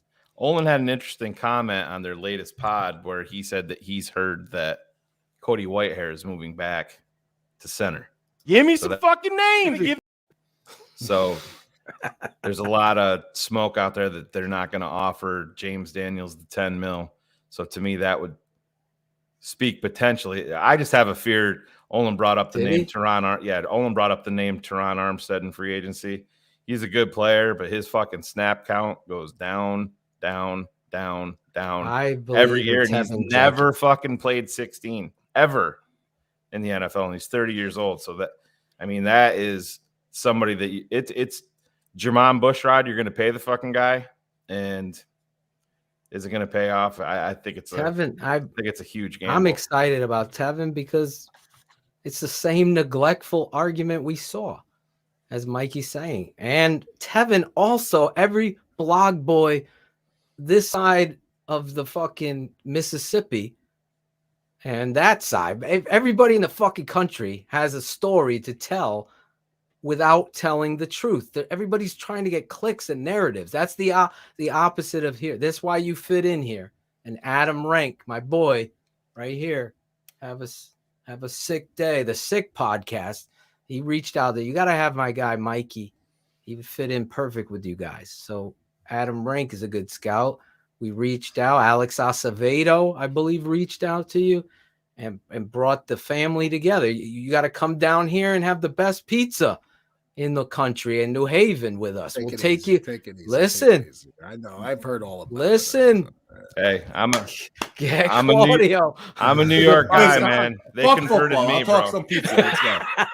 You really have the holy triumvirate of pizza claims with Jersey, New York, Connecticut. I mean, that's why I'm inviting you down to New Haven. You're not no that joke. far. What are you over What's the the George spot? Wait, Water? so what's are you the taking the spot tap? where you're from? The tap What's the or the spot? George GW to Connecticut? What do What's you the spot where you're from, Mikey? What's there's the a spot. where- There's a spot in Nutley, New Jersey called Ralph's, which is absolutely outrageous. Portnoy, I think, gave it and I don't take too much stock in his reviews, but I think he gave it like an 8.9, which is like that's pretty high. Portnoy said.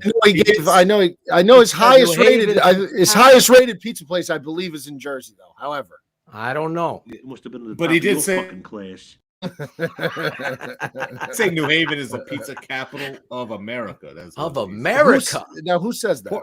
Courtney, the same guy you just quoted. Oh, Then let me do what I hired to do.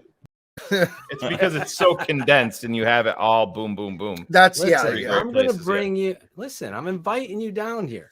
You get to I talk appreciate to Bears. that. we'll take you out since you're so close. Are Yeah. you over the Tappan Zee Bridge or the GW to Connecticut? Claudio interrupted my question. I have no. You've never fucking been to idea. Connecticut, have you? I'm in northern New Jersey, so whichever way. I don't go to Connecticut. No, I don't. I've been there, but I don't go there. Right? Right? You got a couple of Braggs.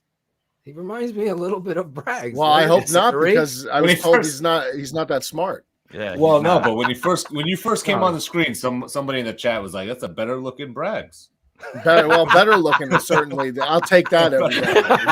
That was actually Brag's mother that said that.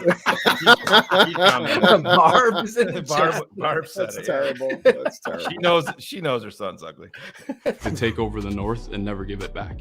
Amen That's to right. that. Amen Take to that. over the North and never give it back. Listen, Mikey, bear down, cuz I truly appreciate. I always develop really good friends from meeting people on the show, and I was really. I never know. I told my wife's like, "Who you having on?" I go, "We had 2 guests tonight. First guy's this Mikey bear down, cuz on Instagram." I was telling. I go, and then Jason McKie, former fullback of the Bears. I go, I never know. It could be an argument going on tonight. We never know, but you fit right in. As Jackal, our producer, he's like, I can listen to you 3 talk all night. That's a compliment from this guy. He's got his own fantasy show, for God's sake. Good evening, sir. How are you? Good. How you doing, pal? Doing all right, man. Fucking A. A sultry voice from New Jersey. Love it. You got the Clark Griswold hat going for you? Looking good. Looking good. Those books behind Did you read all those books behind you? Every single one. That's a fat head. That's a fat head. Oh, it is a fat head? That's a great idea. He's studious. Hey, books on Amazon. I only got like 4 books behind me. And a Star Wars You probably read those, though. Yes, yeah, I did. At least you read them. Yeah. Well, I appreciate you jumping on. We got to continue. Get you back during the draft. You get into the draft pretty good, Mikey? Yeah, I love the draft. I have a draft party every year. It's one of my things that I do. So I really enjoy it. But no, I had a great time, legitimately, because sometimes, I agree with you, Phil. You come on some of these things and it's like, oh my God, when is it going to end? I'm looking at the clock now. I'm like, holy shit, I could have done that. We could have kept going for another couple hours, no problem. Exactly. So whenever you guys are ready, we'll do it. Sounds like you're describing One Up Fantasy. I'm not going to laugh. That's just a shot. That's just a shot across. I figured as much. I figured. Take them when you can get them, That's it, We do have a Jackal highlight for you. Can only imagine the smells coming out of that thing, but Oh, shit. There you go. I'm not going to delve into that too much. Exactly. Well, anyway, thank you so much. Follow my man at Beardown Cuz on Instagram. Give him Thanks a for having shout. me, guys. Let him know you followed him from TTNL. I appreciate you jumping on tonight, talking some Chicago Bears. Peace. Chicago Bears. Thanks, boys. Have a great night, Mike. Mike. Bear down, cuz I love this dude. Seriously, I like him a lot. Somebody was getting on me like, you love everybody. I go, oh fucking no, I don't. I say I love somebody, it means I love somebody. I'm not afraid I'm gonna be, at 48, I'm not afraid to say that I love people. I think humanity, I think we lose that so much in our phones. We lose it so much in trying to one up, no pun intended, Jackal, somebody. And I think it's true. Like, I've met so many great people from this network, from this show. Football in itself, I wouldn't even be the same person if it wasn't for football. But I think it's so important that us as men, and no offense to you ladies, because you have no issue telling people where to go, who to fuck themselves, and how much you love your girlfriends or your friends or your boyfriend or whatever. But men have this issue, and I'm here to try to change that. It's okay to tell your boy, listen, I love you, bro. This world is this world's a crazy place, man. I'm serious. Jackal, you've been through a lot in the past week. I'm telling you right now, I love you, bro. Love you too, man. And Don't Claudio, get me going. Don't get me going right now, man. Don't get Claudio, me going. Jackal has a few. Poor Jason McKie is about 30 seconds from signing out. What the fuck? What happened What's to going on? this fucking What the hell is show? going on? It's the man show. Listen, I love you fans, and to that fan that said that, and I know Cool Kennedy, look at him. There he is. I knew a pause was coming. But the reality is, I truly do. When I put my head on the pillow, I really believe that that's so important to let people know you care about them. In this world, you might not see that person again. So don't be that guy looking in the mirror. I should have. I would have. I didn't. I'm living a different life now. I'm living a different life. And I'm so proud of you fans and you people sharing our show, our network, and getting people like our next guest to come on here and say, hell fucking yeah, Olin has told me about these guys. The last time he was on the show, we had some technical difficulties. I blame Claudio. But this time, let's bring our guest out. You guys know him. If you don't know him, you're living under a rock. It's when the coach really appreciated the I formation.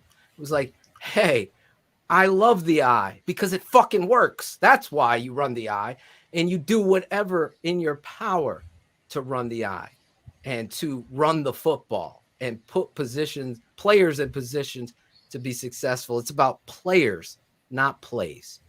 But he's also a head football coach now, so there's not going to be any goddamn way we can go out of this without the identity, the whys, and the understanding of the whys with our next guest. You know him, former fullback of the Chicago Bears. I love this guy too. I'm not afraid to say that. Number 37 in your program, number 1 in your heart. It's fullback Jason McKie. This guy came to the Chicago Bears in 2003 and stayed for 7 seasons, where he played a position that Matt Nagy has most likely never even heard of. Zero thought of running football. To play the fullback position, you have to love the grind, love the true essence of the game. Determination, pride. All the while sitting back when all your hard work gets almost no attention from the media and fans. Once again, if you're going to do it big. They came back from out and let's get what they want. But the players know, and that's all that matters anyway. Pride and the love of the game. TTNL fans, Chicago Bears fans, let's get out our seats and show him TTNL loves fullbacks. Let's give it up for the guy that brought Temple Tough to Chicago. Never lost, brother. He's Jason McKie. Blood pressure high. Can't take him any more of them, man. Got it done. Yes, he got it done. We got it done. What's up, Coach? Man, thank you for the intro, man. That's awesome. You know, fullbacks don't get a lot of love. Still don't to this day. But the intro was awesome. So I got to tell Brother O, man, in our podcast, we're definitely lacking in terms of the intro.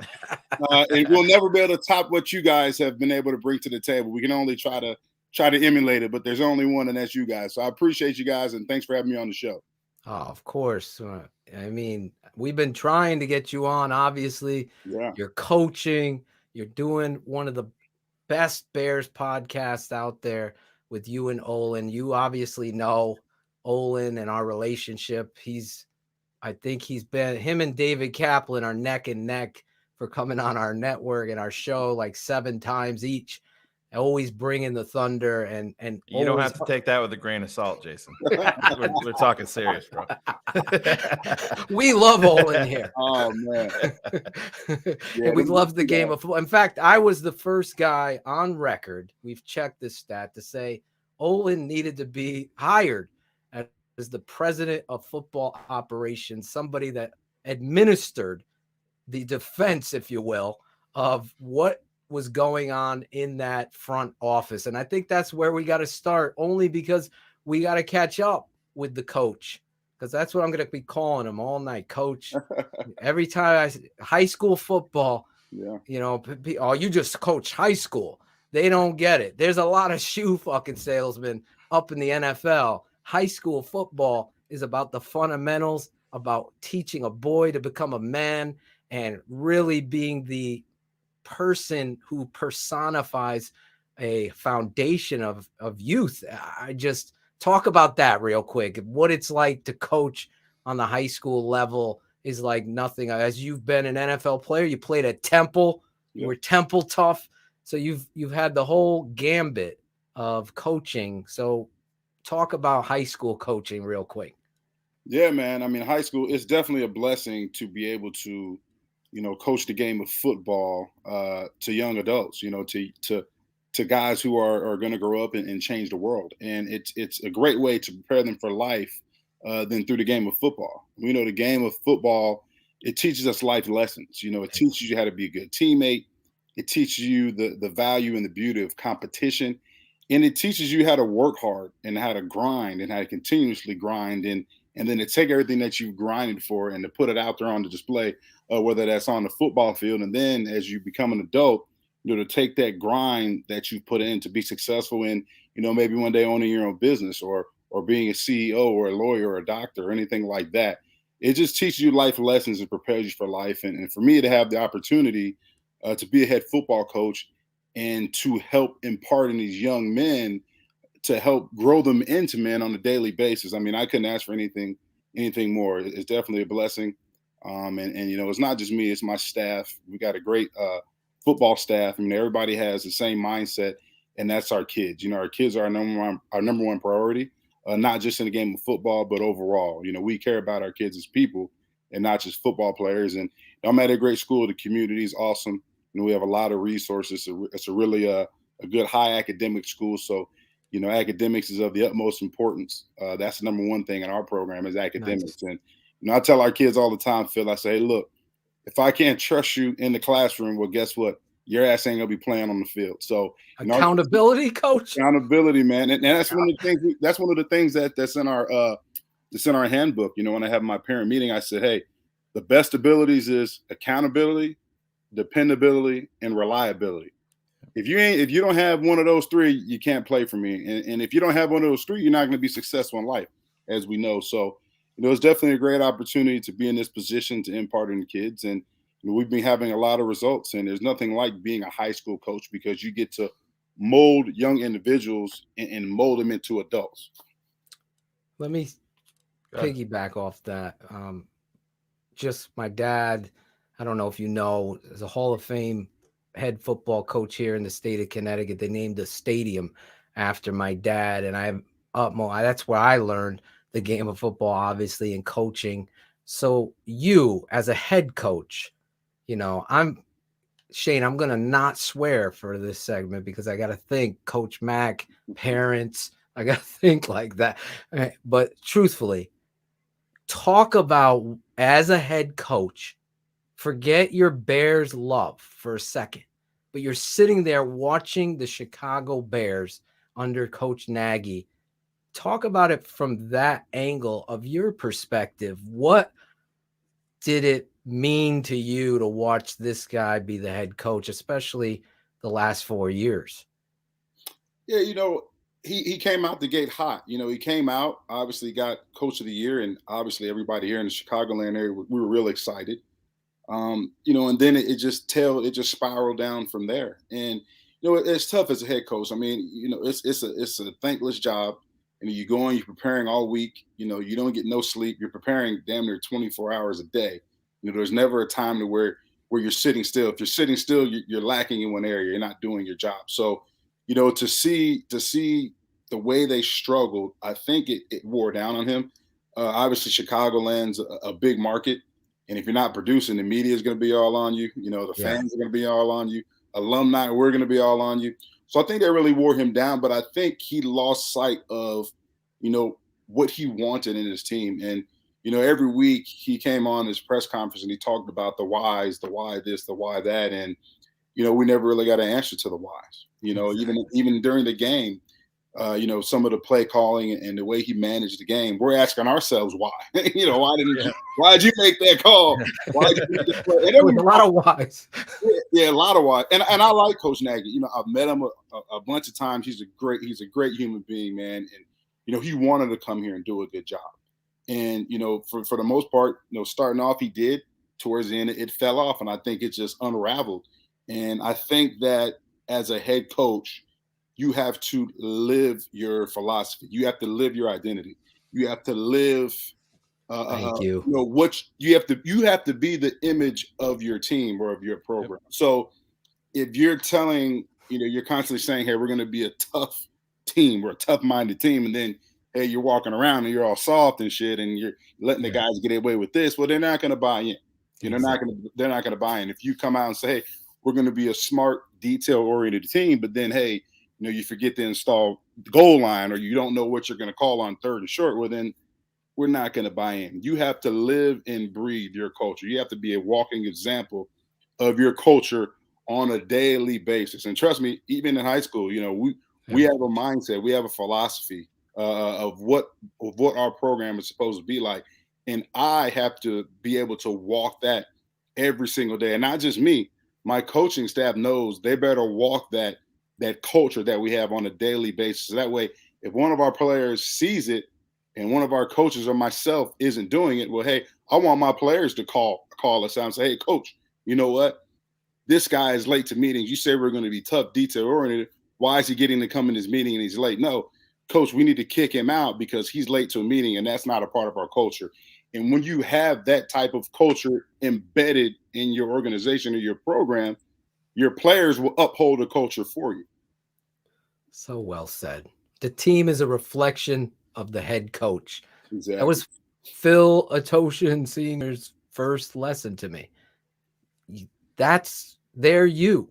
If you have a great player and you let him slack, you've let down all the other players. You got to hold everyone at that same standard. And then, just like you said, including your coaches. It's too many times we saw, I won't use the word, but the wussification of the Chicago Bears with Fetty yelling at the rookie. And it just was a culture of chaos, I called it. From Anthony Miller and Javon Wims to how they treated Justin Fields against the Browns, not having a chip, there's common set football 101 is being just missed, and you just couldn't believe it. Telling us, J-Mac, that you don't have rotating captains on your high school team? Well, no. Hey, and the thing about it is, right, and I don't want to knock somebody's philosophy, that's his decision. But, I feel like if everybody, right, you start out on the same platform, right? Yep. Yeah. And it's the individuals who elevate themselves into that role, into that captain's role. So everybody starts off in the same playing field. You earn that honor. You earn that honor. In the NFL, you earn that honor to wear that C on your jersey. You earn that honor to call yourself a captain. And if you haven't earned it, well, guess what? You better try to earn it next year. And if your captain is if he's not upholding that honor, if he's not upholding those captains' responsibility, well, then guess what? You've got to have the culture in which you can say, hey, he's got to be replaced because he's not embodying our culture. He's not he's not a walking example. He's not a true captain. But in my opinion, there's no way in hell that you should be, rotating captains, because not to say, some of the guys haven't earned it. Now in high school, if it's senior night, well, guess what? I got all my seniors were captains, but it's a special occasion. They're not going out there every week. I'm not changing, okay, this guy's a captain, this guy's a captain. Again, guess what? That just shows you, to me, it just shows that, there is no true leader. There is no true captain, and you can't make up your mind on who the captain is. So if you got 5 captains and you're changing it every week, you don't have one. You ain't got any. A couple of the times the captains weren't on the team 2 weeks previous. Yeah, Bruce Irvin was on the practice squad. I mean, I've never seen, and I don't know if this happened, and I may just be, talking crap or whatever. I'm not trying to, but I mean, you got an inactive guy in a sweatsuit. He's a captain. Like, come on, man. Like, if I'm on the team and disrespectful. If I'm on the team, that's I'm looking at it like, are we serious here? We're getting ready to play the Packers, and this guy's out there doing the coin toss, and he's got on Nikes. I mean, he's out there in sandals. You know what I'm saying? Like, it doesn't make sense to me. And just coming from the type of culture that we had in our building and the type of leaders that we had in our building. I mean, you knew who the captains were. You knew who the leaders were. If there was an issue, you know who you went to, and you know who was going to bring it each and every day, who was going to set that standard. And it didn't have to, it wasn't Lovey who Lovey was living. He was living that culture, but at the same time, Lovey treated us as men. Yep. And he put it on the captains that we had in our locker room. Exactly. To live and breathe that culture. And we knew as players that when we looked and we saw that captain walk in our locker room, he was going to hold everybody to that standard. And that captain knew that we were going to hold him to that standard. That, I don't think fans, fans know. I think it's a mic drop. Yeah, honestly.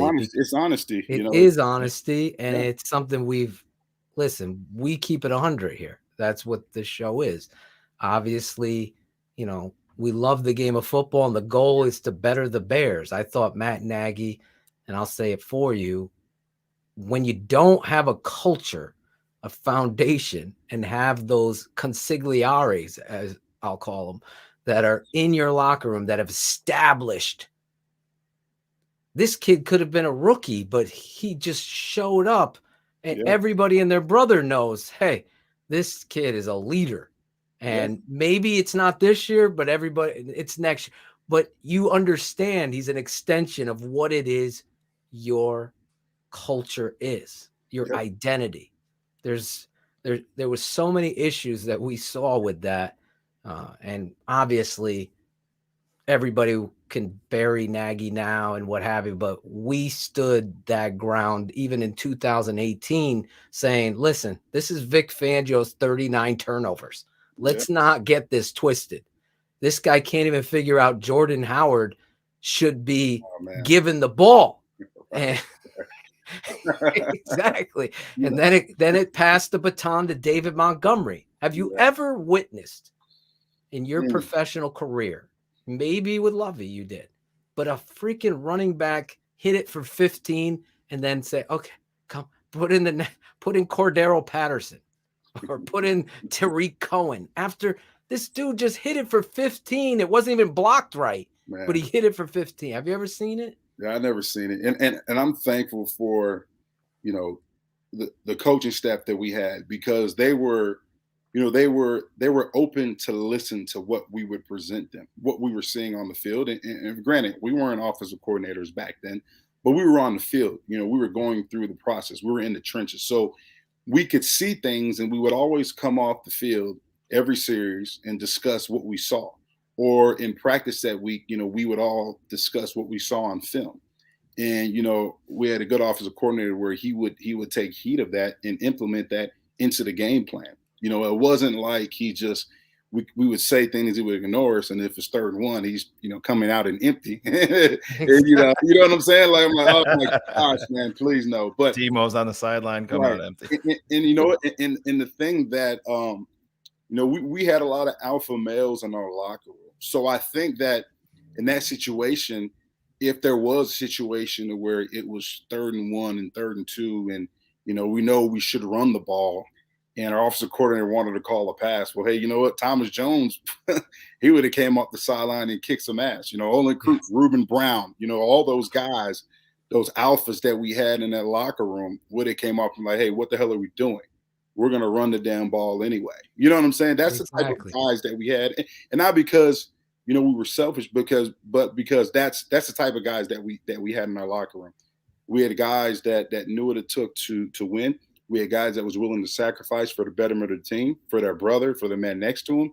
And we had guys that just, were so proud to wear that jersey. We're so proud to be a part of Chicago, that was so proud to play in front of their fans that, we were willing to do anything it took to win for our fans. And, obviously, going back to the Super Bowl, we fell short. And, that haunts all of us to this day. There's not a day that goes by that I don't think about, not winning the Super Bowl And, you know, not just for me, but for the fans of Chicago, for the city of Chicago. And it hurts me to the core. And, you know, it really hurts me to the core. And it hurts all of us. You know, I can speak for every individual in that locker room. It hurts us to the core. You know, even watching the Super Bowl, it was the first few years, it was painful to watch because you're like, man, you know what? Like, damn, you know, we were right there. We had an opportunity to bring it home where it's supposed to be. And we fell short. So I think that's why now you see so many alumni and guys doing podcasts, because we don't thrive off negativity. We don't get our rocks off by talking trash about the Bears. You know, we talk about it and we try to, you know, talk about solutions and identify problems. Exactly. We want things to be fixed. You know, we live and breathe Chicago. I mean, my whole wardrobe is Chicago Bears. I still live here. Olin still lives here. There's a lot of guys that still live here. My kids were here. You know, this is home. Coach is giving me goosebumps because I know it's real talk. Yeah, it's real talk, man. Olin is like that. I mean, he said it to me. I come on your show because you do what we do. You guys could just swear. Yeah. And I like that. And Olin is great because of what you're talking about. It's in your blood. I know when I listen to your show that Coach Mack gives a shit about the Chicago Bears. That's the real. And that's what, you know, we are here. And that's why I wanted you on this show so bad. Because I know just there's a mic drop moment tonight. Whoever's pulling a clip when he's talking about that that's what football's all about. Yeah. You came on, you were backstage, and I was talking about love and men not being able to share that. I know you love the kids that you coach. I know that. 100%. 100% because you want to win. Of course, it's embedded in your alpha genes as the player that you were and are. But you also have a job to do that says, this is my team. It's my responsibility. Put them in the best positions to help them succeed. And if that's putting a guy at right tackle, even though he feels more comfortable at guard, then you know as the coach, you're doing something great for that kid. And when he gets it, he's like, wow, this was the best thing that anyone's ever done. That's the kind of stuff that I believe real coaches like yourself do. And tonight, for you to share that with us, I think it's very important because we've seen a terrible presser and 2-3 terrible pressers and new coaches. And obviously the grain of salt comment, I hate it. But here we are. Here we stand with Ryan Poles and Eberflus, who's bringing the 4-3, the Tampa 2, Lovey style. He credits Tony Dungy all the time. When you look at this roster, this team, are you excited about this new coach, or are you just going to fold your arms and say, listen, I got to believe it to see it? Yeah, you know what? I know, you know, it still remains to be seen. You know, I think Eberflus, I think he does have what it takes from a being able to transform culture, so to speak. You know, he comes from, you know, being with Chris Ballard, who's a GM for the Indianapolis Colts, who's a really good friend of me and Olin's. Chris Ballard is an amazing GM. I wish he was here in Chicago. And that's not throwing a shot at Ryan Poles. You know, I feel like Chris Ballard should have been here to begin with. But he went next door to Indianapolis, and you see what he's done there. But Chris Ballard is an outstanding, you know, outstanding evaluator. He's an outstanding GM.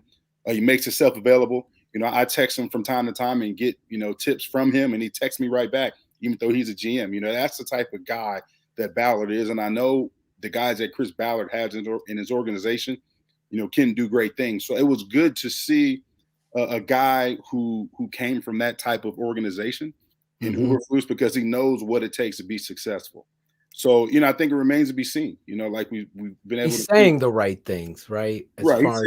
His foundation of what he's sending a message to the guys that are on the team and potential free agents that we are going to be a loafs team. You know about loafs. Definitely. You were part of that. Maybe you can explain that, what that is for fans of the show. So basically a loaf, and, you know, I know, you know, a lot of people just associate it with defense. So I'll go with defense first, and I'll explain it from an offensive standpoint. Defensively, a loaf is if you're not around the pile after the play, that's a loaf. If you're not pursuing the ball, that's a loaf. You know, if even with Lovey, if the ball's on the ground in practice and you're not picking it up, even though you know it's not a fumble, that's a loaf. Yes. Whether the ball's incomplete, whether it's just on the ground, that's a loaf.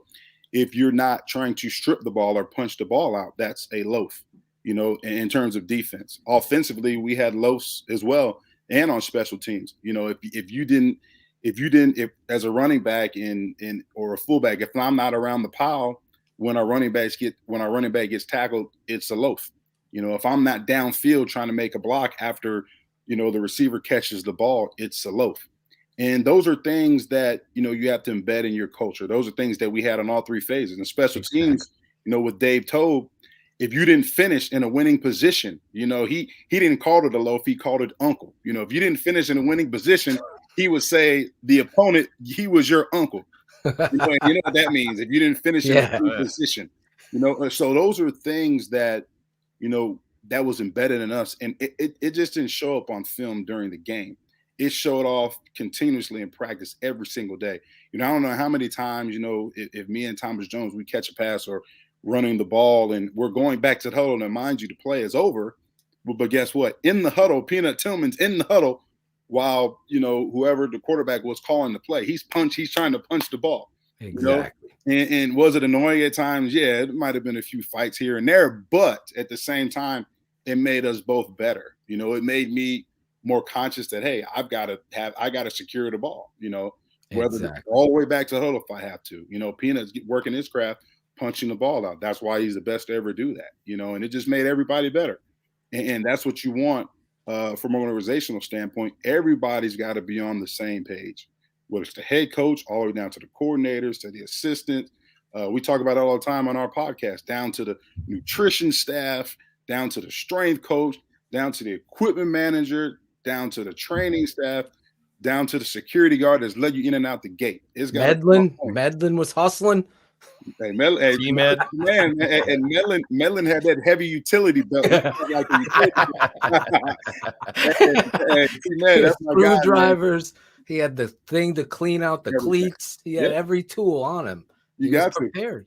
He's prepared because, hey, if somebody has a blowout on their cleat or their shoulder pads, right? Yeah. And T-Med doesn't have his utility belt and he can't fix it right there. Well, guess what? Now you got to have Brian Urlacher go into the locker room during the team period.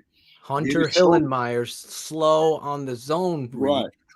He's got to get his, Urlacher's got to go in and get his pads fixed. And then, you delay practice and now we're wasting time. It's exactly. You're the elite of the elite. So you got to be elite in every aspect of your organization. There was a lot of loafs, Shayne, on the football field last season. Yeah. Led real quick because I know we got a bunch of questions in the chat. We have almost 438 people listening live right now to J Mac, Coach Mac, former Chicago Bear fullback, but also head coach, Mount Carmel High School, correct? Carmel Catholic High School. Carmel Catholic. Yeah, there's a Mount Carmel here in Connecticut. There's a Mount Carmel there too. There's a Mount Carmel here. Yeah. There. Oh boy, Donovan McNabb. Yeah, Donovan McNabb and Jordan. So Jordan Lynch. Oh, we lost him for a second. He'll come back on. I'll text him that he got disconnected, but you're listening right now. TTNL, Jason McKie, Coach Mac. Here he is. He's right back. I don't know what happened. Tony Medlin happened. He was fired up. Olin said it was that goddamn Adam Hogue again. As soon as you mentioned Mount Carmel, it kicked me out. I messed it up. It turned off, man. My bad on that. But yes, Coach Jason McKie, former Chicago Bears fullback. Let me ask you this, then Shayne, rock and roll. I know you probably have a Hall of Fame question or something in your pocket, but let me ask you this. Allen Robinson, be honest now. Here he is, an extreme talent. The Bears bet on him coming off of an injury with the Jaguars. They paid him, obviously, they franchise tagged him $18 million. I'm watching his tape. I'm seeing loafs. I'm just keeping it 100 plays away. You're the head coach now coming in. You're Eberflus or you're Getsy. Do you want an Allen Robinson on your football team, or did what he did, do you kind of like look at what was going on, the culture that was, and sit down and talk with this guy? Or do you say, you know what, this is who you are when shit hits the fan? I don't want that moving forward. What do you do? Yeah, it's a tough situation. If you look at Allen Robinson's his entire career as a whole, I mean, he's been a fantastic receiver. Obviously, he was a fantastic receiver here in Chicago, except for last year. And I think last year is a direct correlation with the scheme, which the way he was used. How many times have we seen, Allen Robinson and take a shot with Allen Robinson? I mean, we saw Allen Robinson on 10,000 curl routes this year. You know what I'm saying? And I mean, just be honest, based upon the coverage you're getting, it ain't going to work. So when you have let's throw curls. There it is. You scared me with that. I was like, man, we got drops on this show. Yeah, never know when Claudio's going to throw a drop in. Good job. But yeah, I think with him, he was so frustrated with the scheme and the way he was used. He took plays off. He wasn't interested. And if you're a number one receiver, if you're the go-to guy, and as an offensive coordinator, you can't find ways to scheme and get your number one receiver open, there's a problem. Yeah. Now, on Allen Robinson's side, you're a football player. You got to play football regardless of what the scheme is. So if the coach asks you to run, the 50th curl route in the game, well, then you got to run that 50th curl route with the same effort and intensity that you ran your first curl route in. Exactly. And that's where I think Allen Robinson went wrong. But I think he's still a great receiver. I think he still will be a very productive receiver. Me personally, and I don't have the inside information, I don't think he will be back. I don't think he wants to be back. I think he'll be gone. But I think wherever he goes, you're going to see that old Allen Robinson. And next year we're going to be like, damn, why did he do that? Why did he do that last year? Well, he didn't have the opportunity to do it. That's why. Well, real quick, shouldn't that be Ryan Poles' goal right now? Because you got a good number 2 in Mooney. That guy plays to the whistle. He blocks. He catches. Obviously, I don't think he's a number 1. We talked about this before you came on, but you're missing that guy on the other side, that stud. And Allen Robinson has been that. So is it something that Eberflus and Poles should make a priority and say, hey, we get that you were upset with that culture, or is it just something that you just turn the page? You know what? Out of respect, I think you do maybe have that conversation. But at the same time, you got to look at what free agents are out there. What guys you feel can, one, you can't look at it in terms of scheme, but you got to look at free agents in terms of the main thing is the same thing that we talked about when we started this program. What guys fit your identity? What guys fit your culture? What type of guys do you want in your locker room? And then you talk about the scheme second. So I think that's the type of evaluation that Poles and, that organization, that front office need to be doing when they're looking at these free agents. So you got to look at, who's out there in free agency. Obviously, we know Devontae Adams. We know he has a relationship with Getsy. Yeah. I think Chris Godwin's available. A lot of good talent that's going to be available. But you got to look at the personality. Do these guys fit the identity that we're trying to instill here in Chicago? Allen Robinson would be a no. Well, if you're talking about Los, just keeping it on, no, right? Basically, last year. Exactly. I mean, how can you talk about we're not going to be a team that loafs, and then you watching film and you got 500 loafs, and you say, you know what, he's our number 1. So don't scratch your head like, exactly. All right, that's why I asked you, Coach, and you hit it out of the park again, Jackal. Time stamping that. Go ahead, Shayne. I'm sorry. I know you got something up your sleeve. Oh no! Just you brought up Ryan Poles, Jason. I'm interested to know.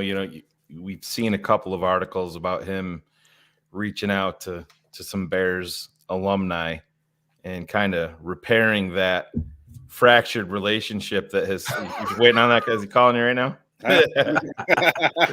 I'm just a fan. I'm not. hasn't gotten to the fullback depth chart yet, Jason.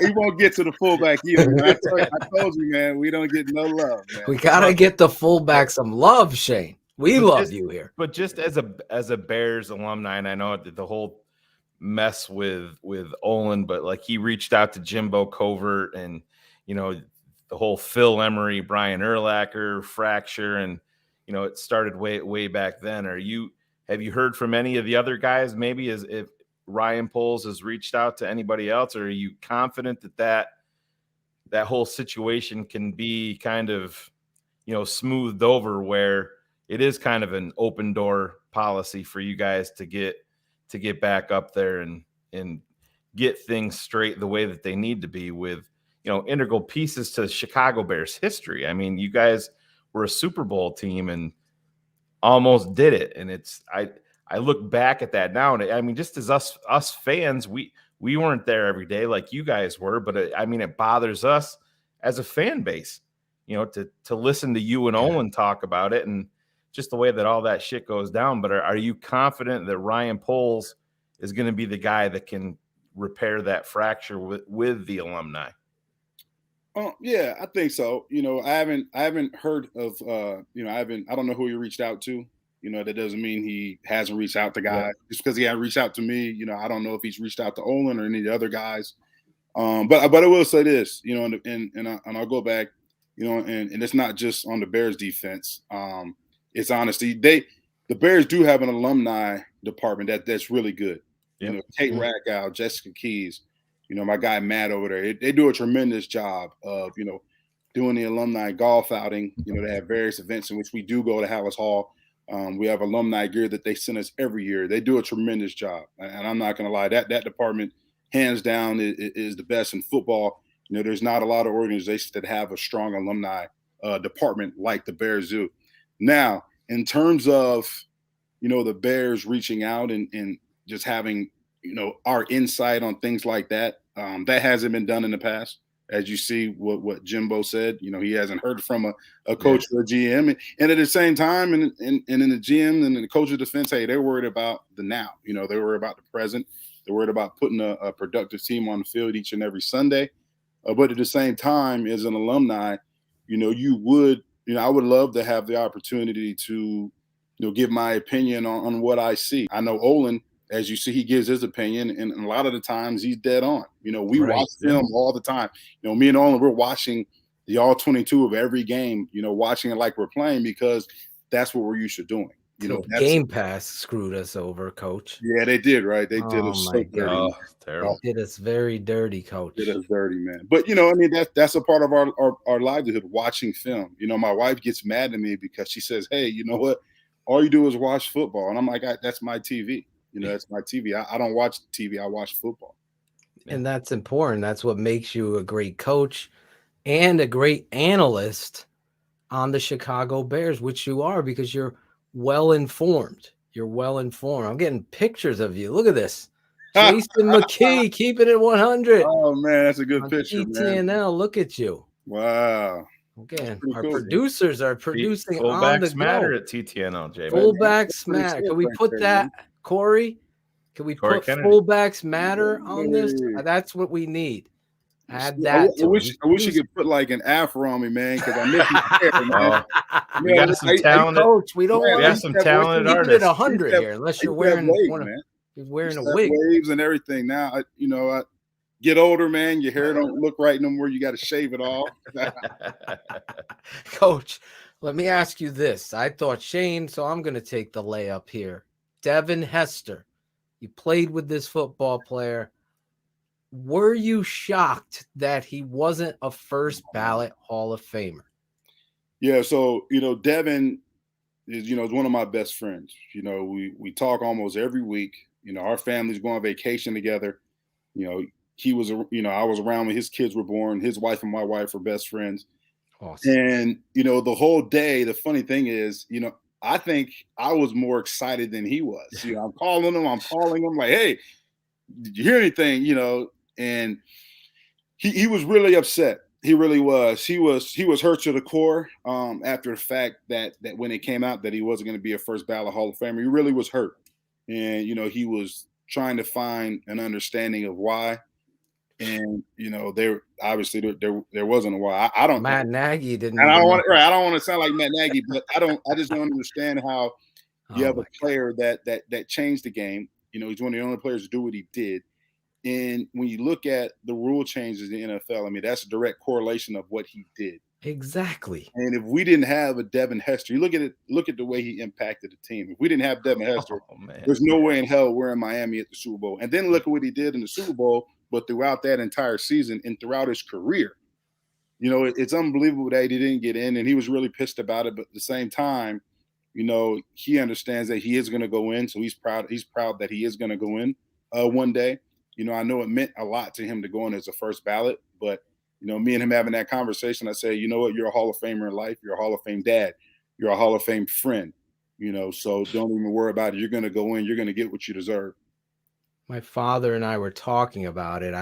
This was my quote: "If any player or any person changes the rule of the game, by the definition of that, they are a Hall of Famer." Devin Hester, to me, made people lose sleep. My uncle Larry Pasquale was a special teams coordinator for the Jets, the Philadelphia Eagles, the Chargers. He had Ronnie Harmon. He had Vi Sikahema, Nate Lewis. He had all these kick returners. He said, Phil, Devin Hester is the very definition of why there is a Hall of Fame, Devin. Yeah. So if you're listening, every Bear, I thought it was a layup. This guy changed the game each and every time. And to your point, that Arizona game, everybody remembers. Man. I have my daughter in my arms. She was a baby. And I still can see it right now. This dude had that blue chip mentality that he was not going to be stopped. And teams were doing everything in their power to get the ball away from him. That, to me, the Football Hall of Fame committee dropped the ball immensely. That's not me being a Bears fan. If this dude played for the Chargers, if he played for the New England Patriots, I would be still saying the same thing. And because I love the game of football, you know, Joniak called him ridiculous. I call him tremendous. It's just, that's what it is. And Devin, you know, little story, you know, little background story about Devin, you know, in the hotel the night before a game, you know, we're all in each other's room hanging out and, you know, relaxing, getting our mind right for the game. And, you know, I would go in there and me and Devin would talk and he'd be like, man, J-Mac, you know what? I'm going to take the first kick to the house, or I'm going to take a punt to the house. He's telling me this before the game happens. You know what I'm saying? Before the game takes place. And he goes out there and you see what he does. And I'm like, oh my God. Like he said he was going to do that. He said what he was going to do. He said he was going to do. And I would ask him, I said, Devin, I said, so, you know, before the ball's kicked, I say, like, what goes through your mind? And he said, you know what, J-Mac, he says, I already have a vision of what the return is going to be like based upon what's called. Like he already has a roadmap in his head of how the return is going to take place and what he's going to need to do. Like, I mean, the guy had that innate ability to be able to do that. And that's what made him great, because he would tell you what he was going to do. And when that ball was kicked, he did it on cue. And that's a Hall of Fame individual, because there will never be anybody to replicate what he did in terms of his career. He's a football savant, as you're calling it, to be able to do that. Yes. Oh my God. I'm sorry, Shayne. It's just amazing to me. Yeah. We had Thomas Jones on here a couple of different times, and I asked him about it, but take us back to Miami. You know, the rain's coming down. What was going through your head at kickoff, and then you see 23 spring it? I mean, I think I tore both hamstrings jumping up out of my chair when he broke free on that. But I mean, Thomas Jones is like, oh my God, I'm like, we're winning the fucking Super Bowl. It's done. It's done. It's over. It's over. But what's going through your mind when you see that? So normally, you know, the whole year I'm the middle up back on the kickoff return team, back where you could have a wedge. And the last game of the season, I think it was Detroit, or maybe the game before that, I don't remember. But I sprained my ankle, I had high ankle sprain. So throughout the playoffs, they took me off the kickoff return because being the only fullback on the roster, they don't want you to get hurt. So I was off kickoff return for the whole playoffs. And, you know, I remember being right there at the huddle. I actually tweeted a picture of this the other day of me of the kickoff return team huddling up with Dave Tobe, and I'm right there, a part of the kickoff return team, because I wanted to hear what the return was, and I was interested to see, Coach Dungy said, "Oh, we're not going to kick the Devon. We're not going to kick the Devon." And the funny thing is, two of my college teammates, Raheem Brock and Dan Klecko, played for the Colts. That's right. And they already told me, they were like, "Hey, don't believe what Coach Dungy says. We're kicking that shit to Devon. We're gonna test them." So I knew they were going to kick to him. So I had a front row seat, and me and Thomas Jones we're doing our pregame ritual. We're getting pumped for the game. We're headbutting each other. But then everybody, they're getting off. They're not sitting on the bench. They always want to see what Devon's going to do. So on our sideline, when it's a kickoff or a punt, nobody's sitting down. All eyes is focused on 23. So we're watching it, and he gets the kick, and you're like, wow, yep, they did kick it to him. All the lights are flashing. Everybody's taking pictures. And I mean, he just made his move, and he cut upfield. And once he sticks that foot in the ground and he gets upfield, you know what time it is. So at that point, me and Thomas, we're like hugging each other, and I'm looking down at my ring finger, and I'm not gonna lie, I'm looking like, oh my god, it looks so sweet. God, and Thomas looking at me, and we're like, wow, we're excited. I was excited, and at the same time, like, man, you know what? Like, damn, we're not even gonna get to go on the field. Yeah, you know what I'm saying? Like, wow, this is a Super Bowl. We're not gonna get that first offensive series, and I think when he returned it, everybody had that feeling that, this game is ours. Because if you look at it throughout the season, when we had a special teams return for a touchdown, I don't know what the percentages was, but I know it was a high percentage that we were going to win that game. Yeah, that was one of the most animated times I've ever seen Lovey. He was sprinting down the fucking sideline. His badge was going all around. He had his play sheet. Yeah. Go ahead, big guy. Yeah. Go ahead, go big guy. I love you, big guy. Were you the main imitator of Lovey for the team? Man, Who did him the best? Who did him the best? Man, you know what? We had a lot of guys in that locker room with personalities, man. We had a great locker room, man. It was I've heard Briggs do it quite a few times. Man, everybody could do it. Yeah. Everybody could do it. Everybody could imitate each other, man. And we worked extremely hard, and we played even harder. And that's why a lot of us remain close friends to this day. A lot of us were young adults back then. Our kids grew up together. We grew up together, and it was just a phenomenal locker room and a phenomenal time to be a part of their organization. Did you, obviously, Lovey's taking on this head coaching position in Houston. What do you think of that move? Obviously, not Bears related, but what are your thoughts with Coach Smith taking over the Texans? Yeah, I just hope they give him a real legitimate opportunity to do so. Right. Obviously his track record speaks for itself. He's had a lot of success in the NFL. If they give him an opportunity and he gets the right coordinators around him, Lovey will change the culture. He will have his handprint on that organization. And I think he can do a lot of good things. He's proven it, his time here in Chicago. He's proven it in the NFL, even when he was a defensive coordinator back in the day with the Tampa Bay Buccaneers. So he can do a lot of great things. I think with the way the organization, that Texans organization is right now, you need some stability, and a guy like Lovey that could bring stability, that could bring a whole new type of identity to that organization, because that organization, is with the things that Sean Watts. I mean, we know it's been a mess down there, and you have a guy in Lovey who can clean up that mess and really turn that mess into success.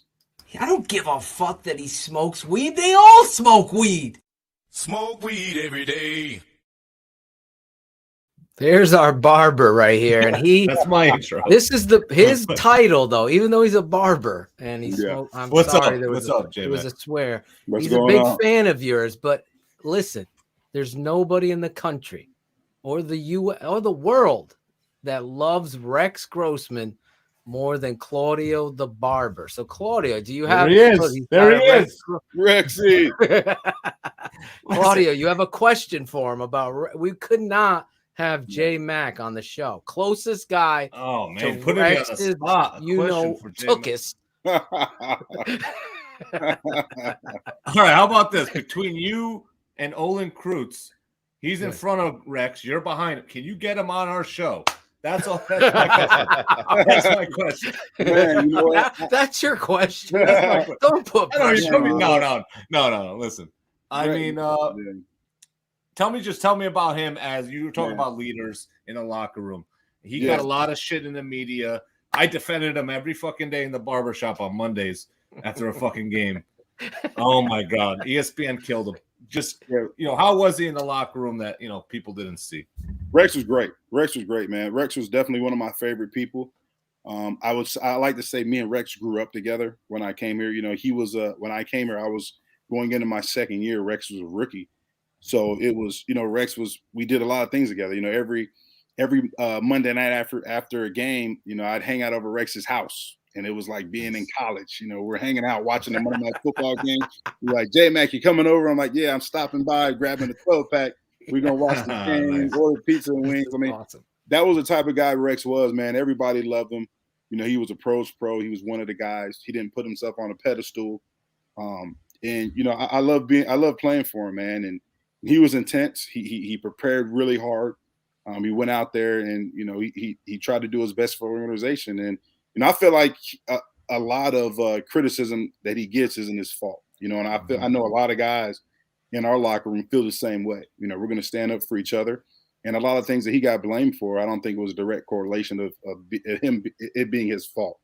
I think this is very fair that you, of all people, who was in the politics of football, the Chicago Bears have led the NFL in politics first, and it's unfortunate, at least for the last few years. There's the picture Jason's talking about. Yeah, you're listening on the podcast. Jason, look at that Rashid Davis hair. There's our boy. Leon Joe, baby. John Gilmore over there. John Gilmore. Yeah, but J-Mac, before we go off of Rex, I want to ask him. Kyle Orton, there was that dynamic. Fans were like, you should have kept with Kyle. Lovey messed up. And you were in that locker room. You talked about the culture. You are a head coach now. In all honesty, keep it 100. Did Lovey make the right move in going back to Rex? Yeah, I don't know, man. They both, I feel like they both, had things obviously that they could help us with. Kyle was great when given his opportunity. It was good to have both of those guys, at quarterback for us. But, we just did, we followed suit. If Lovey made that choice, it was our job to go out there and execute regardless who was under center. And I think that's the way most of us looked at it. There was no guys saying, hey, Kyle should be in there. Kyle should be in there. Or, guys loafing at the fact that Kyle wasn't in the game. We went out and played ball. And regardless who was under center, it was our job to go out and execute and play ball and make their job easier. Yeah, real quick, my issue with the next year after the Super Bowl was they get rid of Thomas Jones. Probably the best offensive weapon we had. They didn't bring anybody else in on offense to help Rex. So how do you expect him to get better? So that's just my thing, I don't think they helped him and gave him a chance after his one season, his first season that he played. His first 2 seasons he was hurt.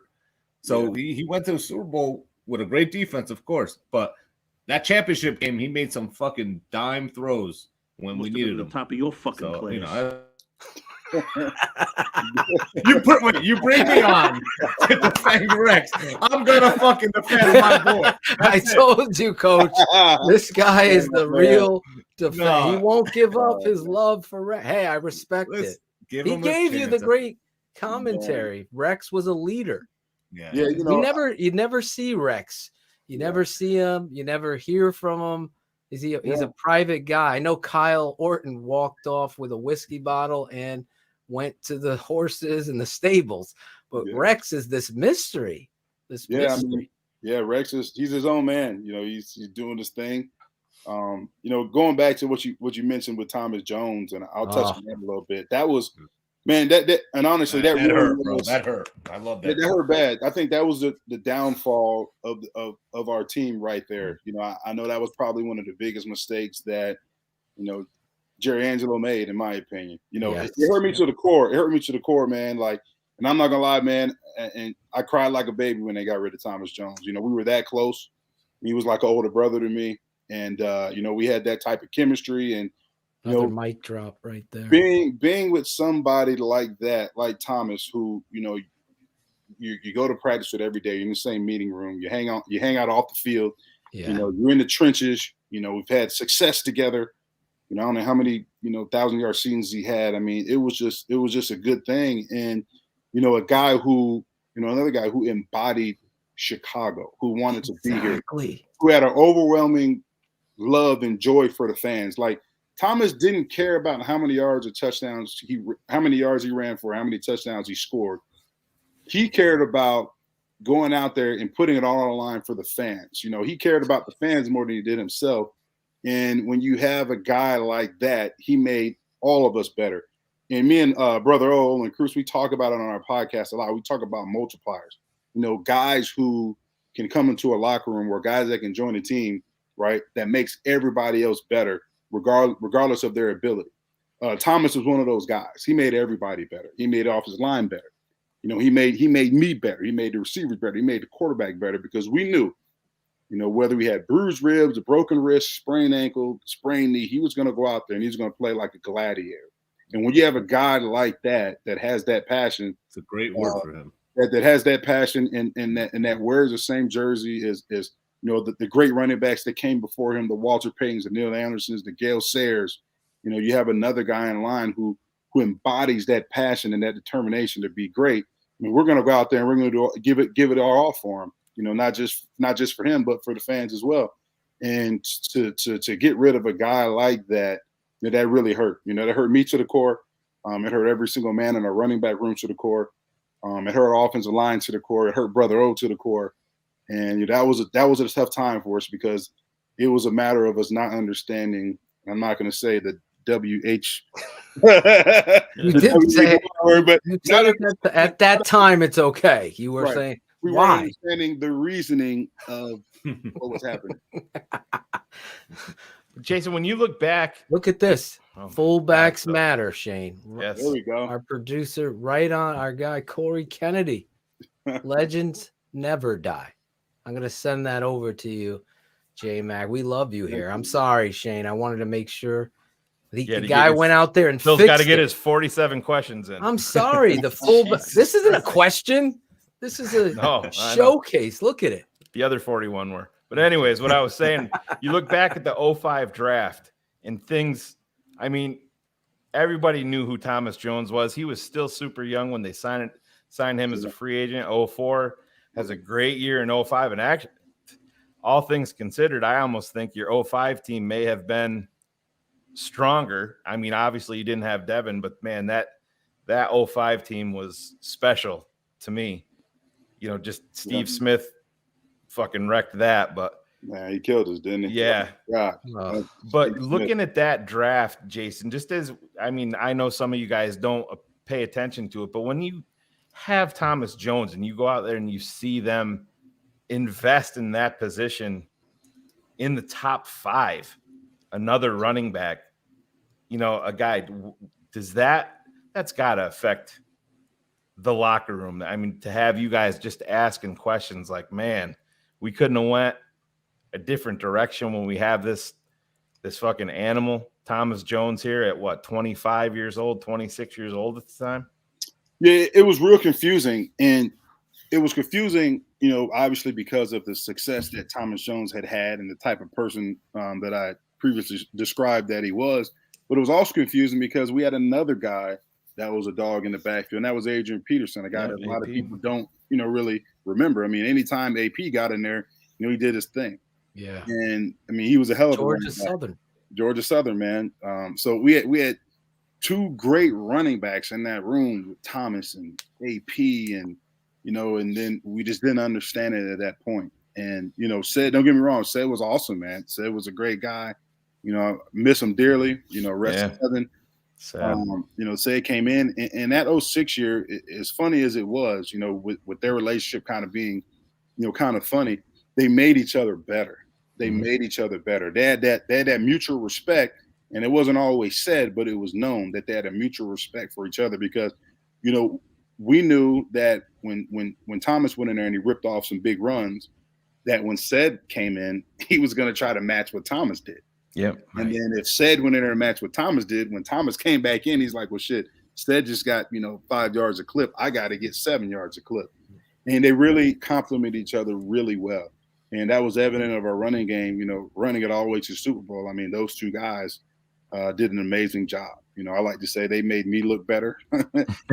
Brother always says they made him look better, but they were two solid backs that really complemented each other despite, maybe not having the best relationship. They did have a good relationship. It's not like they were hanging out every day, but they had that mutual respect. And, Cedric was a great runner. I think, as you see, even when he left the Bears, he went to Cincinnati and he crushed us. Yeah. And I remember right on it with you. Look at right on time. Destroyed us, man. I remember, so, me and Ced being close, and it's funny, like, me and Thomas was close, me and Ced was close, and I'm like in the middle, both of those guys. So it was interesting situation, but I can recall when we were going to play Cincinnati. And Cedric called me that week and he's like, J-Mac, I'm like, hey, Ced, how you like it? He's like, no, cut the bullshit. He said, I'm going to kick y'all's ass this week. And I'm like, what? I'm like, oh, shoot. And Brother O, he'll attest to this. When we got to the hotel in Cincinnati, we walk in the lobby, we're getting our room keys, and guess who's sitting there in the lobby wearing sunglasses? It's freaking Cedric Benson.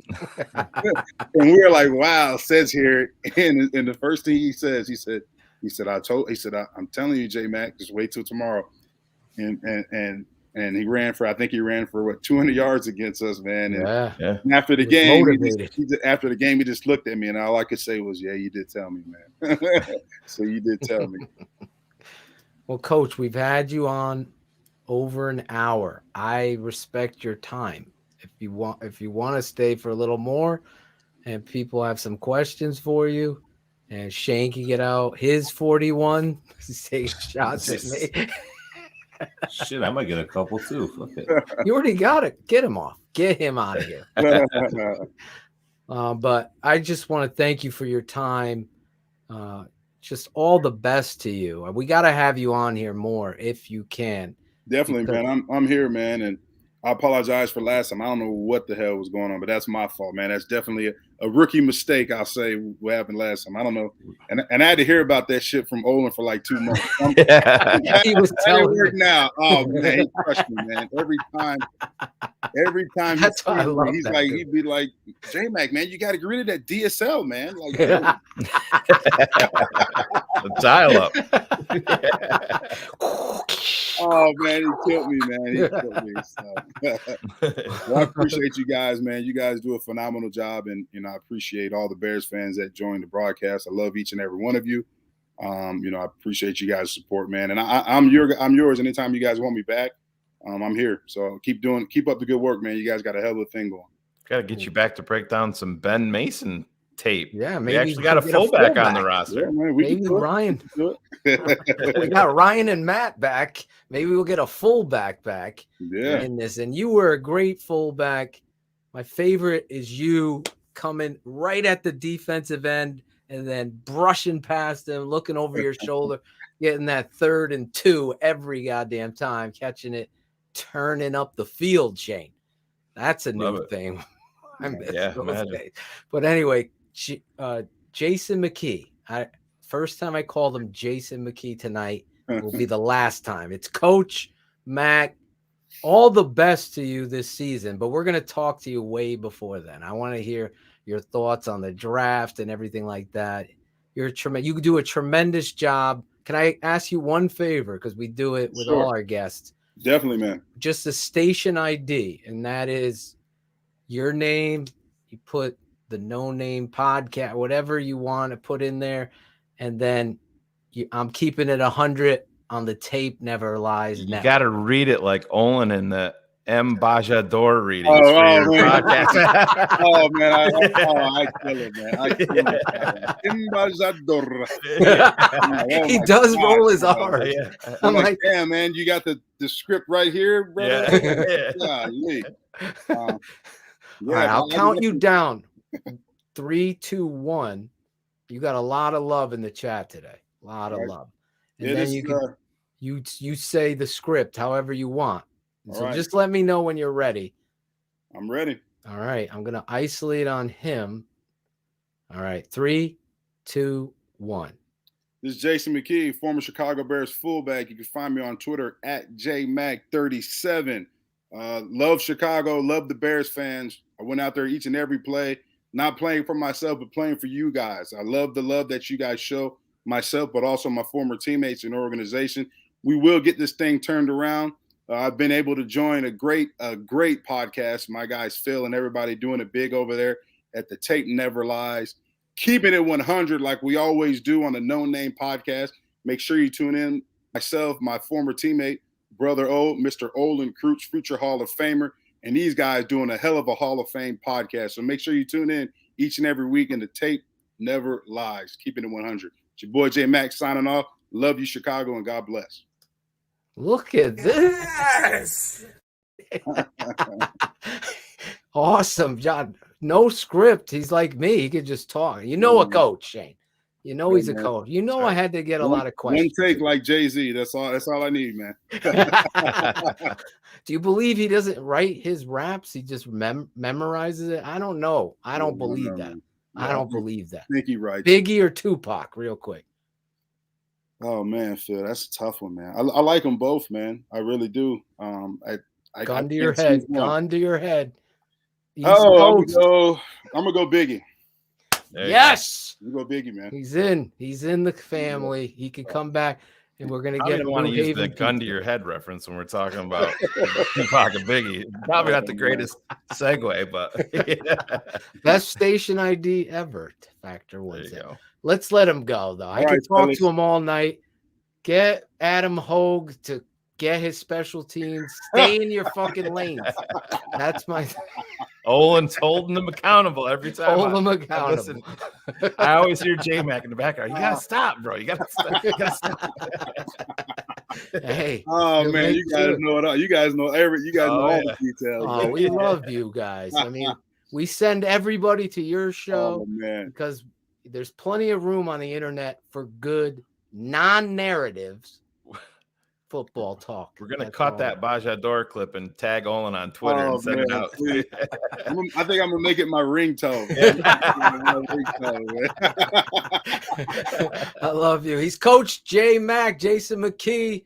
All the best to you. We'll talk soon. Thank you so much for your time. Take care, fellas. Thanks, man. Jason McKie. Good stuff. Jason McKie. This guy right here producing in the background. Thoughts on Jason McKie? Dude, a wealth of knowledge, man. I gotta say, some pretty good stuff. Talking about leadership, talking about. I mean, he hurt Claudio's feelings ultimately. Unfortunately, talking about Rex, but at the end of the day, that was a fucking awesome interview. I gotta say, Jason McKie following up Mikey Cuz is just a way to kind of cap the evening. You know what I mean? Yeah, Mikey Cuz, Jason McKie, jam-packed show tonight. I got to agree with you. Mikey Cuz sent us some love, Shayne. He came back and he sent us some love. I don't know if Claudio, I know you guys starred that comment. There it is. Look at you. I'm doing shit. Look at Claudio doing shit. That? I'm doing shit. Great there show. He is. Great guys. I will comfortably say I'm reading for the podcast, Claudio. I love Shayne and Phil. Fuck it. Love yous. Thanks for having me, boys. So there you go. We building relationships. That's the TTNL. You can't just talk about it, as Cherie says in our meetings. You don't talk about it. We are about it. We are family. That's the reality. Jason McKie comes in here, feels right at home. I'm sorry I might have asked so many questions, Shayne. I apologize. Holy fuck, bro. I was texting Jacqueline. I'm like, okay, we're 36 minutes in. I've tried 6 times to say something. Phil's like, oh, real quick, one more thing, and then you can ask about the Hall of Fame. I thought you were going to ask him about Devin Hester. Christ. Speaking of Devin Hester, real quick. Then you asked 12 more questions after that. Hey. Hold on. No, we can't play the Devin Hester. Oh, we can't play that clip? All right. No, because if you put the broadcast up, Yeah. Okay. Knock All right. us, All right. ding us. Ding us. Go back to not doing shit. You're gonna Ding get us in us. trouble. All right. Only if you. I tried. If you delete the play-by-play and you just show it. Oh, if you mute it? I don't know. I don't want to whatever. take the That's chance all right. because they Don't worry shut about down a show. It's over with. One time we had Not a now. Devin Hester clip. It was like what 8 seconds, Shayne, right? It wasn't even 14 a seconds. whole punt. It was just him catching against the Cardinals. And the broadcaster saying he's at the, and they clipped us. They shut down the whole show until Shayne had to like clip it, and it took what? It was 14 seconds, and it took 12 hours or something. Oh no, it was more than that. It was like Oh, it was over a day. It's like 36 hours. It's crazy. I'm so happy he chose Biggie as well, Dwight. Biggie all day. Best part was gun to your head. I'm like, whoa. I gotta get it. I wanted to get him on the record. It is too soon, I guess. Oh, two great What guests. do you think? Man. Two great guests. Both full of passion. Yeah. Passion. Unbelievable. I didn't know what to expect from Mike. Beardown cuz. But Adam Rank, shout out to my boy Adam Rank. He was right. He fit right in with us. I didn't even know he was from Jersey. Now we know. He's not. He's afraid of the Connecticut pizza though. Oh, he's never. He's never had it. To his defense, he's never tried it. So exactly. Yeah. So he's got an Alex Acevedo. There he is. It's the only time he shows up when he's trying to butter us up before the fucking meeting tomorrow. Yeah. That's why.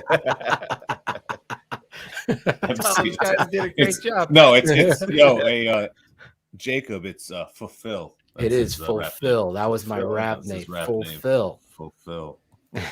There's an H after my name. C-H. Are we gonna get out of here at a respectable time tonight? Almost we feels are. like that. Listen, there's no dumbest tweets. No, but you know what there is. I've had a lot of people It's ask me, beautiful. where's dumbest There's tweets? this girl. Look at she's sweating.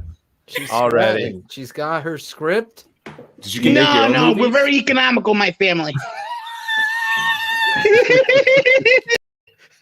Oh, wait, Shuri's on, so hold on. I said, hey, oh, baby, oh, bring that, oh.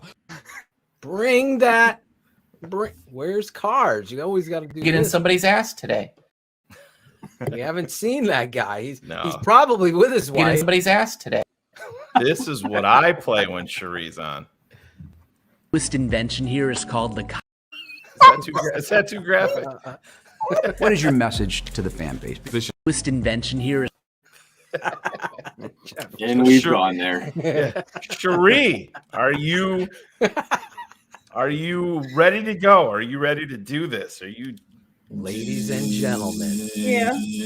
boys and all girls? right? Go ahead and rip this Band-Aid off. Put her up on the big You got this, screen. Shuri. You got this. Oh, you got to get the big I screen. don't like to be. We've by had requests from all the single men. Oh my God. Go fuck yourself. I'm not doing that. You got it. Give some fucking name. Who are those single men? Shuri. I agree. Give us Shuri, names. wait a second. HR is Before definitely gonna she come up. starts, Shayne, did you see that comment? Did you catch it about the Super Bowl and Shuri's relationship at the time? Oh, I did. Yeah, Wow. I saw that. Yes, Shuri I was was dating a dating Colts fan at the time. Oh, wait a And minute. you guys almost broke up. We saw that. You kicked him to the curb. Well, I mean, he was ended up being a piece of shit anyway, but Was he Kick him from to the curb region? that night? oh God, no. Oh, I Unfortunately, thought he you was did from it that Texas. night. No, The legend of Shuri would just grow. You should say yeah, yes. no, You we know were what? beefing the whole season. We got to so- figure out how to unblock. Somebody blocked Thunder Girl. Who blocked Let her know. Thunder Girl? Was not me. Oh, I my. apologize, Thunder Girl. I was trying to block some the other little inappropriate comments, and your Don't name know how to was get right it there. back. No, You guys- no unblock button. Claudio, did you do it too? You did them at the same time?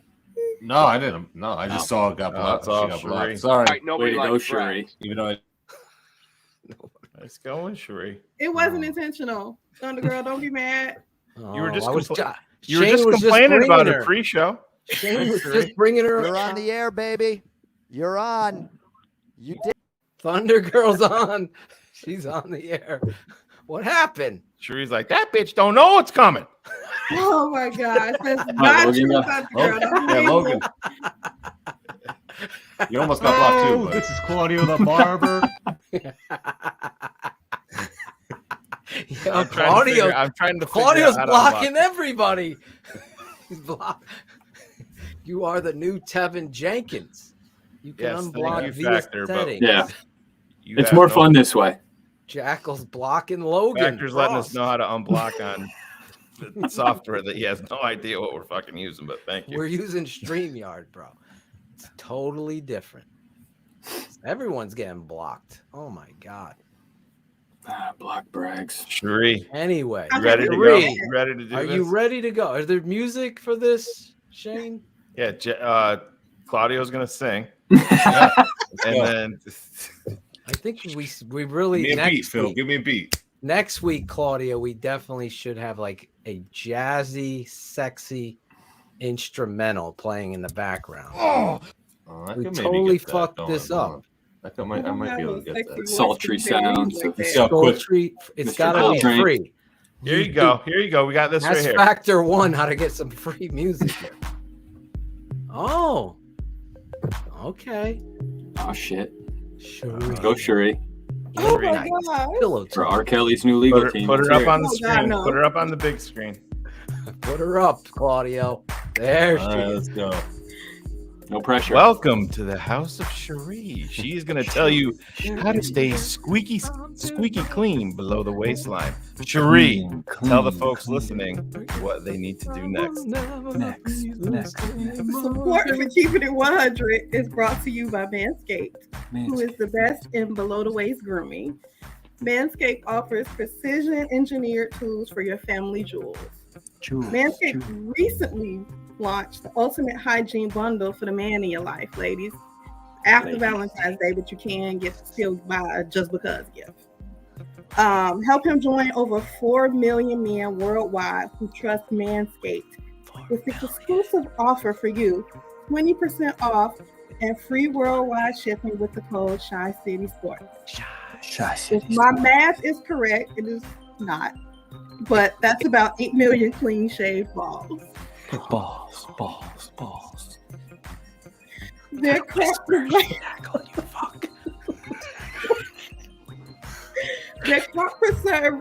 preserver ball deodorant and crop reviver ball toner is the hygiene routine he needs for his balls. It's like the skincare routine before his goodies down there. Manscaped even threw in 2 free gifts to their Performance Package 4.0. The Manscaped Boxers and the Shed Travel Bag. Bring his comfort and boxers to another level. It's time to take care of the men you love, so go to manscaped.com and get 20% off plus free shipping with code Shy City Sports. Get 20% off and free shipping with the code Shy City Sports at manscaped.com. Again, that's 20% off with free shipping at manscaped.com. And use Shy City Sports. Unlock his confidence and always use the right tools for the job with Manscaped. Balls. How many people are whispering right now? How many people are whispering? The pick is just Fields. Awesome. Great job, Cherie. You went from like a 14 to 100 right there. Oh my god. Unbelievable. Great job with the read. I think we gained like 100 Dude, subscribers. The music was the best. I'm feeling You guys whispering. Shayne, What? again doing a Nobody's great whispering. job putting the music in the background that they give us. Oh my That's called God. Feeding the Ducks, believe it or not. Feeding the Ducks is the name of this title. That people feed Balls. to. We're feeding the Ducks balls. Let's hear Oh, Into man. Space real quick. Claudio. That's where I was last week. This is Into Space with Claudio, the barber. Into Claudio. Oh, here, wait. Hold on. I got something right here. Let's go. This is your song, dude. Here You we gotta go. talk over it. He doesn't get it, Shayne. No, This is your jam right here. It's called Into Space. My name is this Clark. is the jam right here. Oh my God, he's got Phil, his own here. thing. I do. I got my own thing. Here you go. His own thing. All right, This do your copyright, right? That's some smooth jazz right there. Oh, this is Pillow Talk with Clark. We don't need this. Jackal's gonna be shitting all over the place. Where did Cherie go? There she Cut it out. Great job with the read, Cherie. Manscaped, guys. Get over there. Your balls, your wives, and That's right. if you have Valentine's Day is over. It doesn't mean that you want to let the fucking crop get out of control. Listen, that was a lot of fun. I agree with Kane Stewart. That was fun. That was a lot of fun. Hit that like button. In all seriousness, great interviews tonight with Beardown Cuz at Beardown Cuz on Instagram, and Coach, former fullback Jason McKie. Awesome jam-packed show. You guys did a tremendous job. The fans, all of you guys showing up. We had people, as Jackal said, tailgating in the beginning of the show, waiting for the show to start. I can't tell you how humbled we are with that. That's what everyone was saying with Claudio jazz music. That's it. Cut it out. Here we go. You know what happens. Some people cry at this time. Foster covers. Hit the like button. Oh, Jesus. You have one fucking job, right, Jackal? Hit the like button. Hit the goddamn like button. Be a friend Some and of tell you a friend. Come on, aren't people. subscribed to our channel. What are you doing? Also, become a patron. This week, X's with the O's. We're going to be breaking down Akeem Hicks. Me and my father. We are going to be talking about Akeem Hicks. Is he someone you have to resign? We're going to look at the tape. We're not going to look at some Blog Boys fucking made up algorithm stat to tell us that. We're going to look at Akeem Hicks tape. Me and my dad Saturday. And on Sunday, the draft is beginning. Real quick. Oh, yeah, real quick. The draft mob. Going to be this Sunday. Breaking down the draft like nobody else does. We're going to look at some prospects, talk with you, take your questions on the draft. Shayne, myself, and our guy, George Bayless, Barelissimo, on Sunday. I thought we had a draft mob commercial that was there, but I guess it's not. There it is. Now, with the 43rd pick. His hips are square as well. His eyes are right on the target. Eyes are on the target. Watch his hand come up, takes the outside shoulder, then puts the inside hand then on. His post leg is in the right position. He's got control of his guy. He's going nowhere. You can see Javon Holland there. He's obviously got more swag because he has 3 on his arm, whereas Thomas Graham only has 2. So you can. That's the way we do analysis. So fucking, these Blog Boys are so fucking dumb. To have a confident cornerback that understands coverages and responsibilities. That there should be any type of trust built up or say, hey, this move is going to alter the direction of this franchise.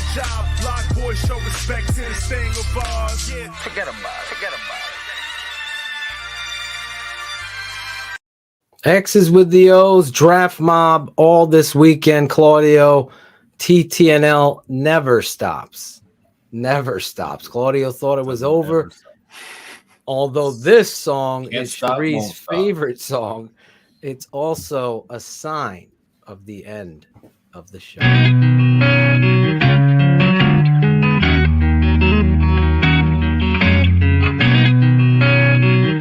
Shout out Tape Never Lies. Shout out, I know you hear me, baby. Shout out, I know you see me, baby.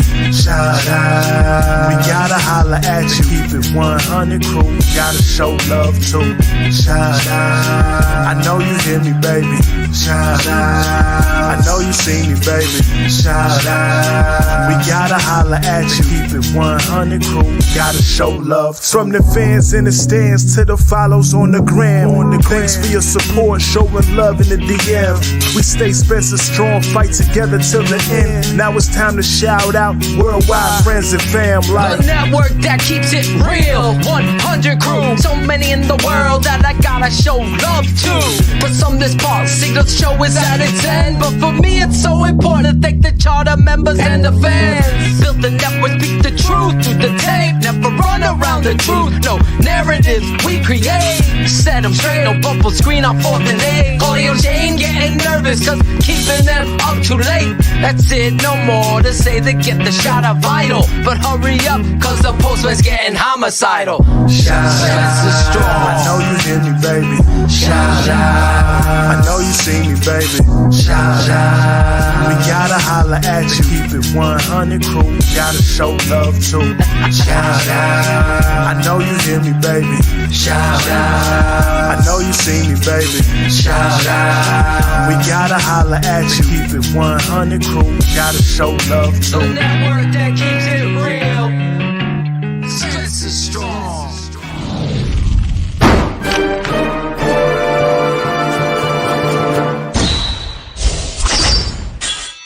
To take over the North and never give it back.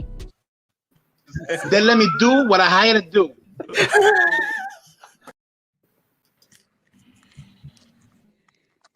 Crying a lot, I can't find the hole. You gotta find the hole. Jason McKie found the hole, clearing the path for Thomas Jones, Cedric Benson. Just a tremendous guest tonight. Shayne's working on getting that beat behind her. Or should we bring back Cherie's song, Feeding the Ducks? We got it. I was gonna give you a little more ball whisper. Let's start it off with Claudio the Barber. He's up in the right corner. Let's do this. Yes, so pre-chat, of course, we had like 20-some people. So I think I'm going to start doing this, shouting out the first person in pre-chat. This week, it was Clint Wilson. So shout out to you. I think you're still listening. I saw you in the chat. Drink one of Claudio's Coke Zero, Shayne. To Wednesday. Peter Statura, it's his birthday today. He's spending it watching Peter, happy birthday. Shayne, you say you could sing. You want to give Peter a little birthday song? Oh, shit. Who, me? Yeah, you. I'm still waiting. We got to... I think Peter's a dick. I'm kidding. I'm kidding. Jesus. Poor Peter. Peter's here early for the show. Happy birthday, Peter. Yeah. I'm just joking with Shayne. We are. This is the off season, Claudio, that Shayne is gonna rap. Where is Cool Kennedy? Oh, right. I'll do it. We gotta get it because we had so much going on last off season. You gonna beatbox? He's gonna rap? No, we're gonna get him a beat. We're not going beatbox. Oh, okay. We gotta get Shayne Marsaw. We need the Money Marsaw song. Yeah, maybe we'll get a fucking shirt. We gotta get a shirt, Acevedo. Give me some fucking name shirt. How is that not a graphic? Corey Kennedy. I don't know. Give me some fucking names with the smartest man. Cherie, like an abstract of Shayne's shadow. I'm kind of seeing it, right? Give me some fucking names across. I love it. TTNL. Give me some fucking names. There you go. Well, I'll give you some more names. Ready? Yes. Give me some fucking names. Corey Franklin. Chino Gandhi from India. Yeah. Chino's he's been checking in every week. Chino, That's dope. That's amazing. FDQ 1911. Shy Native 72 and Hall's Balls 34, who is also a Russ Grossman fan. So Hall's Balls, he loved Cherie's Reed. I can tell you that. Give me some fucking names. Yes, that needs to be a T-shirt for God's sake. As well as this, Get in somebody's ass today. cars needs a t-shirt. Bears nerd with glasses. Come on, I'm giving everything. Let's go. Wait till fucking Shayne rips into Acevedo tomorrow. Given the opportunity to do a more expansive search, would you have done it? I was given the opportunity. I found him.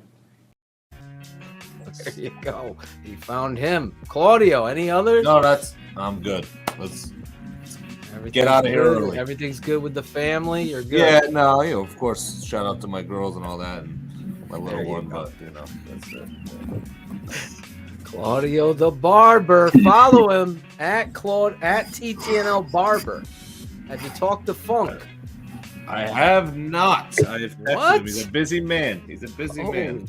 I have not. The cold shoulder. I'm working on Buckus, though. I'm working on Dick Buckus. I think Shayne said Buckus has shut down the pod tour, the TV tour. Yeah, he's got his own coming out. He said he's going to take a little break from accepting, invites. He did announce that, but speaking of next guest, next week, guys, let's tell them who we got on next week, Shayne. Is that Dion Miller next week? No. The breaking news. Breaking news drop, Shayne. Where's the breaking news drop? Where is this? It's all the way up here. Top, right here. Breaking news. The tape never lies. Network. Breaking news.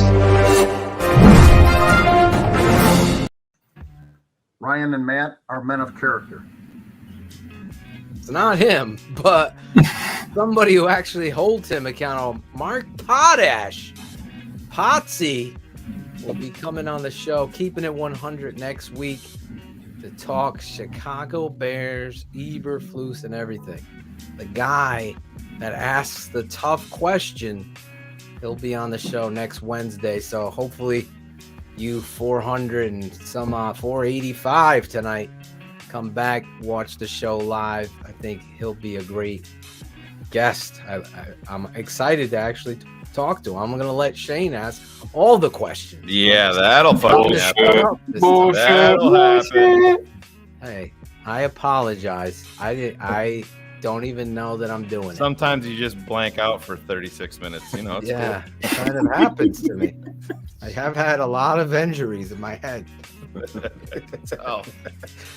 I got to see this guy this weekend, him and his beautiful family, but yeah, I'll save that for my shout outs. We didn't get any pics or anything from this weekend. Yeah, we did. I posted them. I posted a whole thing on Facebook. On my Instagram. Oh. Okay. And it goes to Facebook. We had a big group photo. Thanks for following me on Instagram, Sheree. At Phil_Toshin on Instagram. She's blocking everybody. She probably blocked you. She's blocking everybody else. Blocked Lady Bear. Trying to figure out. Thunder Does anybody know where Thunder Girl was watching from? Facebook? I think she was on YouTube. Not anymore. Sheree. Oh my God. She is blocking everybody. Might need you a center. Hey, DM me and tell me where you were watching from. I think I got it. I think I got the StreamYard portion of it taken care of. Shayne is the smartest. He probably was researching that the whole time, Thunder Girl. So as much as Shayne gets a bad rap, yeah. You thought how much empathy he was looking up how to get Thunder Girl. I was. I agree. I saw you. I'm like, what the fuck is he doing? Even during Sheree's nut read, clean nut read, I was looking. That's what's gotta be one of my favorite ones. It's gotta be called the nut read. Yeah. Well, that's clean ball bag. Manscaped read. But behind stage, it's called Who's Doing the Nut Read Tonight? Is it Mr. Rogers? Is it our barber? Is it our beautiful single guys? The queen of TTNL, Sheree. All right, Jackal, do you have some shout outs this week? Yeah, first, I'm going to try to do this here, but first, Logan, I think this is appropriate here. TTNL, praying for Cam. He had surgery this morning. Thoughts and prayers are with you, brother. Completely agree. Absolutely. So, prayers to you, Logan. To Cam, I'm sorry. But yeah, I'm gonna just shout out my family. My family's life existence almost changed forever on Friday. My 7-year-old son Conrad was hit by a car in Hartford. Oh my God! And it was probably the scariest moment of my entire life. It was something that I hope I'd never have to relive, experience for anyone else. But my wife and I and 4-year-old son were there when it happened. So it was a pretty fucked up situation. Needless to say, by the grace of fucking God, and I hate to curse while I say that, but he was hit by one car into another car and survived with only a concussion and some pretty bad scrapes to his face, but did not break a single bone. And I'm telling you, this kid did 2.5 flips in the air and his shoes were 50 feet up the street. So it was like a pretty big fucking deal. We were walking in the crosswalk, but I can't get into the rest of it. But I just want to shout out my little man, Conrad. He's probably stronger than me. As I know, Shayne and Phil, Claudio, and, Cherie, we've all gone through many things over the last year. I thought 2022 was going to be a better one. But I will say, I can actually say we dodged a major bullet. My wife and I are extremely thankful and grateful for what transpired with respects to the support we've gotten. What better way to talk about it than go on the fucking internet and tell you guys, because like 15 people really only know. But Conrad's doing okay. He actually got to go to school for 2 hours today and spend some time with some of his friends, and but he's got some recovery ahead of him.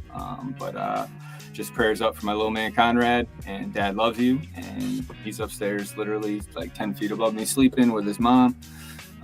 So I just can't wait to go give him a hug, and just sending you never know what someone's going through. I always say that, so just reach out to someone, please, and tell them you're thinking about them, because you just don't know. So just thanks for listening to me, guys. It actually felt good to say that. So thank you. Well, we love you, Jackal. That's why I said what I said. And you were in the back of my mind, because when you get a phone call like that, in TTNL full disclosure here, you look at your wife. My wife loves Chris. She busts his balls about not doing the fucking back split. Yeah, don't do shit. But I was just saying the whole time, I'm like, man, this motherfucker really doesn't want to come see me.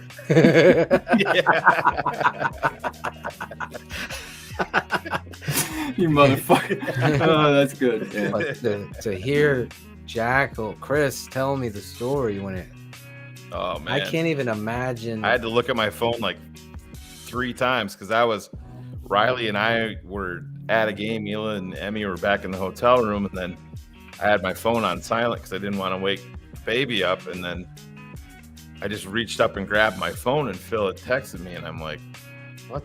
I just felt like I was in fucking Bizarro world. I'm like, that I didn't read that right. And then I reread it, and I texted Phil back immediately, and I'm like, what the fuck is going on? Unbelievable. 'Cause I said, each and every one of us, one by one has had these crazy tragic events. And Jackal, I mean, holy shit, bro. Like I said, I was thinking about you guys the whole weekend, and I mean, I exchanged some, hey, look at Bears Thunder Girl is on Facebook. So Cherie, keep your hands off the keyboard. Don't block her, please. But I just want to thank you guys, man. TTNL family support. It's a beautiful thing, man. And I just, it felt good to talk fantasy football last night, just to get my mind off it. And I couldn't wait to just sit down and listen to you guys chop it up with the Bears and do my thing in the background. So I just want to thank you guys also for being there. You guys had 13 people in the chat supporting me last night during your show. Still more than Braggs' show, so I don't give a fuck. They had 251 views this morning, Shayne. Nice. I got that on 6 videos. I was impressed. The One Up Fantasy podcast with Chris Jackal. Head over to Shy City on YouTube and subscribe there. Yeah, get over to Shy City on YouTube. Subscribe. Everybody should go over to Shy City YouTube. Give them a subscribe. And because we have a meeting with them tomorrow night, and they'll be like, "Holy Fuck those shit, guys." we got crazy subscription numbers last night. What was going on?" Yeah, do that. Subscribe right now over there on the Shy City YouTube channel. Show TTNL heads, show them some love. Appreciate the support, people in the chat. But Thank you. seriously, I joke around talking about Jackal not doing shit. But in all honesty, even with Jackal in the background documenting chapters or however it's termed in YouTube tabs or whatever, just even that little bit is something so important to me and Shayne and our fans. Like, we're always thinking, like, should we open up this money chat, whatever, super chat, where somebody can throw a tip towards the show to help us, make it even better, get better equipment, so Claudio actually sounds clearer. Can fix that computer. Kind of stuff. Fix my dad's computer. All this stuff. Cherie's video wasn't working. Barely see fucking graphic. We don't need your dad live on there saying, "Hey, Phil just bought me this hole." Found it. So yeah, we're always trying to think of things, always try to bring that reaction that you got from J Mac as well as Beardown, because we put the time, effort, and it goes a long way. Chris is a big part of that. Oh yeah. Effort, and that's where we want to go. We're looking right now, to be totally transparent, to find someone that pulls highlights of the show and giving that role to somebody that said, you know what, this was hopefully testing it out tonight. Yeah. We'll see. Well, we'll see. I'm looking for some. I think that's important for Instagram and these other social medias, that, we have these moments on these shows that are so pertinent, that are so used by other people, and they write their stories when it was said here, or we have a great guest or a mic drop moment like J Mac talking about accountability and leadership. That stuff, I think people really need to know. Yes, we bust balls. Yes, we break balls. But Jackal and everybody on the crew, for Ron G, right before the fucking show, I'm sitting down with Ron G to get that background for tonight. That I wanted to see the new era Chicago Bears background. Where is it? I don't know where it went. I'll add Phil to the timestamp and stuff. Cherie deleted it. She did. Right here, the background tonight. Keeping It over there. New era. Ron G's jumping on 10 minutes before the show to do that. That kind of stuff matters. Jackal having to deal with his son and go through that, but have this outlet. Stuff's important. But anyway, you do a lot of stuff, and you're great with the fans in the chat, and I know a lot of people wanted you to replace Claudio. Nah, I don't have that energy. I get reminded that in YouTube comments all the time. Actually, everybody wants a Claudio and Jackal fantasy show. They're like, let's get that show. You must have been at the top of your fucking class. I will. You should call see it the top of the class, clips right? Now, much more detailed, Phil. Just so the last two episodes that we shows, they've been really kind of dialed down for each guest. So like specific cut topics and everything. I've really tried to highlight that for you guys to make sure it's not just there's like 17 chapters in one little interview now. So it's kind of nice. You'll see that. Really doing a lot of that stuff to make it easier for you, who complained about the open being too long. Of course. There you go. Now Jackal's taking care of that. Anyway, I love you, Jackal. I'm so glad Conrad is okay. I can't even imagine the thing that got me the most is you telling me about the shoes. Yeah.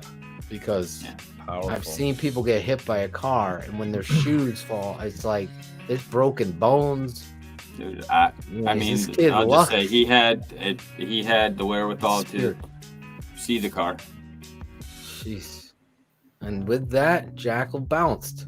Sure, he blocked him. Nobody likes brags. He's like, enough about your kid, Jackal. Fuck out of here. Cherie totally blocked. Cherie dropped the fucking hammer. Oh my God. Jesus Christ, Cherie, what the fuck? It's my time. Did you hear what she said? Oh my Jeez, so rude. Enough with your Shayne. So bad. Go fuck yourself. Perfect timing, Cherie. That was great. Cherie, you got a shout out tonight. I don't even want to say nothing. No. That's Shayne making me laugh. In all seriousness, I do thank you guys and appreciate you guys. And Jackal, I am so sorry about that. This is my first time hearing it, so I'm sorry. Conrad will be in my prayers to you, your wife, and the other two little ones. Yeah. So, Me too. I didn't know either, Jackal, man. See, I don't gossip, Jack. I keep I my mean, word. hey, I wouldn't have did tell any Shayne. positivity coming his way is a good thing. It's hard to get out in words at times, so but it was cathartic to come out here. I started sweating my ass off just thinking about it as we got approached to 11:30. I'm like, oh fuck. So but I appreciate it, Cherie and Claudio and obviously Phil and Shayne. Thank you. Well, I had to tell Shayne because we were Well, expecting you to come to Springfield, I know. meet up with us. So I think this took precedence, obviously. And yes, TikTok highlight, TikTok, whatever. I was trying to recruit my get Shayne daughter. to do some dance challenges. Yeah. Oh shit. TTNL has TikTok. We have a TikTok, we just don't use it. We need you want to just do this, you got to be promo committed. every week. Yeah, it's a promo every week for the thumbnail is up there with the keeping it 100 thing. But yeah. All right, guys, it's baby time. Have a good night. Anthony Mendez, congratulations on the baby, Anthony. There you I read go. that wrong. I think it meant baby making time. Now is that the now Logan is blocked? Is he? Did I do? Cherie. Oh my God. That wasn't me. We're setting records tonight. Cherie. Oh my The God. fucking executioner over here. Oh my God. Better than Tevin You're Jenkins. never at getting a block. ticket again. Them bots are moving so fast. When I hit block, I guess Yeah. I'm hitting two people. I'm sorry, Jesus, Logan. Logan, I'm gonna have to go through 713 different fucking names to find the real one. Oh my Under God. my Okay, I'm brother's not blocking anybody. my brother's I'm not- Facebook account, but it's on his OnlyFans. And Give me some fucking names. Give this kid 2 fucking games. Give me some fucking names. Cherie dropping the fucking hammer. We don't want to do TikTok, Don. To be clear, we want someone to take highlights of the show and share them on TikTok. That's what we're looking for. Just be clear. That's what we're looking Cherie's for. got her hands in Cherie's the screen block.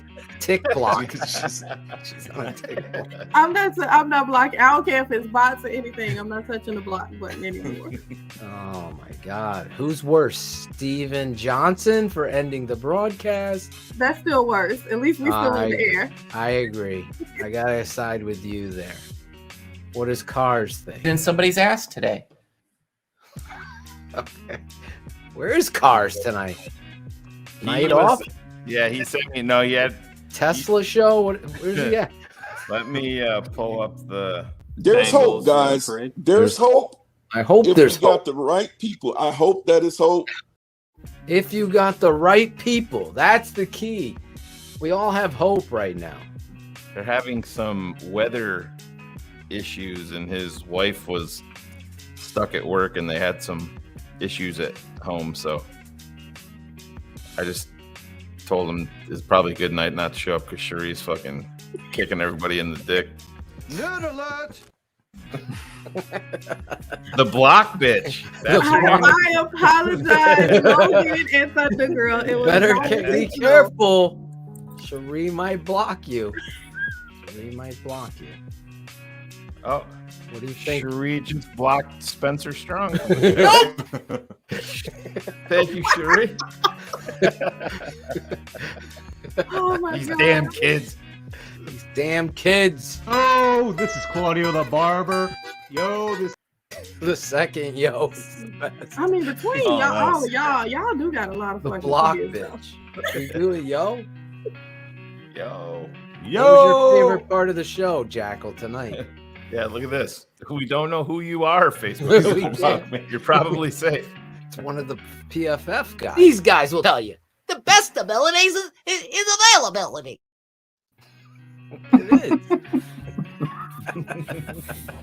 Cherie's Shayne, Manscaped you read. got some shout out. Cherie's Manscaped read. I'm gonna shout out Cherie, so she Yes. just fucking slaughtered Don't- me. But you don't want to get blocked. we got Cherie's new intro song for when she enters the room.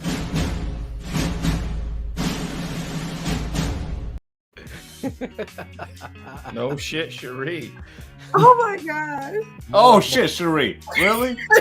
You They did really? it on purpose. I did not touch it. Everybody's on eggshells now, Rick. Just gonna start blocking people Man, in the chat. that was cold. How did Shy City Sports just get blocked? Oh my god. Sure, just block everyone in the chat right now. Just I'm not touching anything. Hold on, my dad's trying to Phil, could you hear me? This is your dad speaking. I can't hear you, Cherie. I'm in blocked. space. Cherie blocked. I'm in space. I'm in space. I should have played it to I'm in space. We love Shayne, you. you got a shout out. Yeah, shout out you, Phil, your family. Glad to see you guys. Awesome. Yeah, it wasn't long enough, but like I said, at least we got to sit down, Steph share a got meal, some baby chill. time, man. I'll tell you Yeah. that. Oh, she sure did. She sure did. It was kind of nice. Steph took over baby duties there for a few hours and calmed Emmy down, so that was very nice. Phil and I got out on the basketball court a little bit. I think Phil went 1 for 37 from 3. I did. I'm like, Shayne, I can't hit a fucking shot.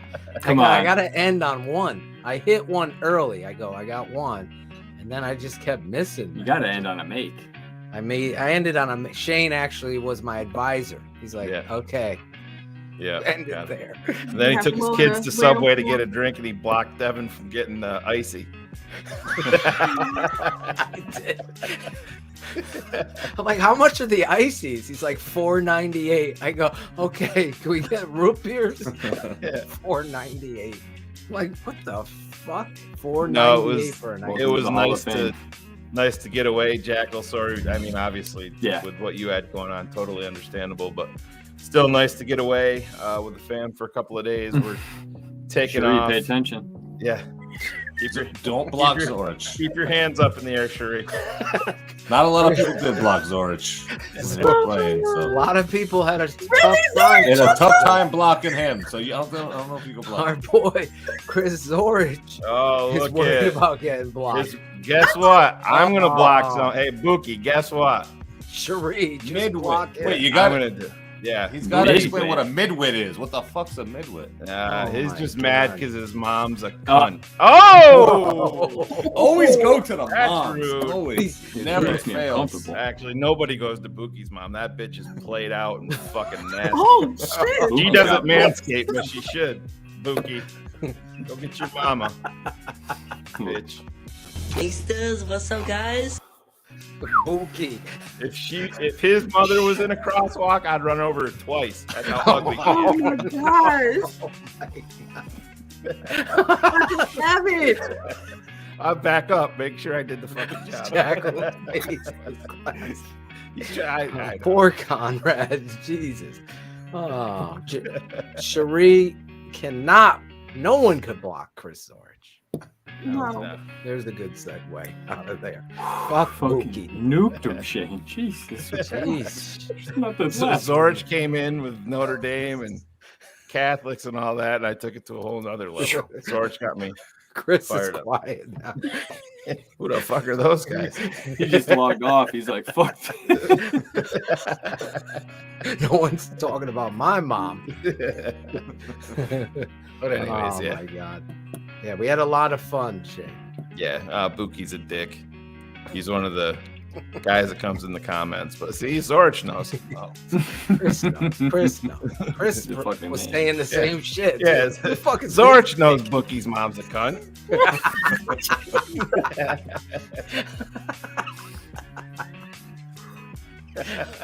Pookie. Oh my God. Who comes in here trolling? Like Bookie does. What do you expect? Yeah. All I know is like just go. Yeah.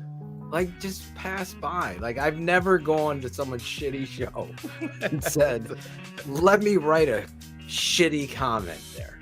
I just don't. Yeah. I just ignore it. He's sitting in his trailer, just pissed off that we're talking about football. Sheree blocked his ass. Will. I'm sure she did. I don't think. Oh, block his mom too. I don't think anyone's blocking her either. So yeah, you know. Anyway, those are my shout outs. Shout out Bookie's mom for putting up with Bookie. Yeah, what time you want the bitch back? Time you want the bitch back, Bookie? Oh my God. Ridden hard, put away wet. Oh my God. Every night, every Wednesday night, we keep it 100 here on the Tape Never Lies Network.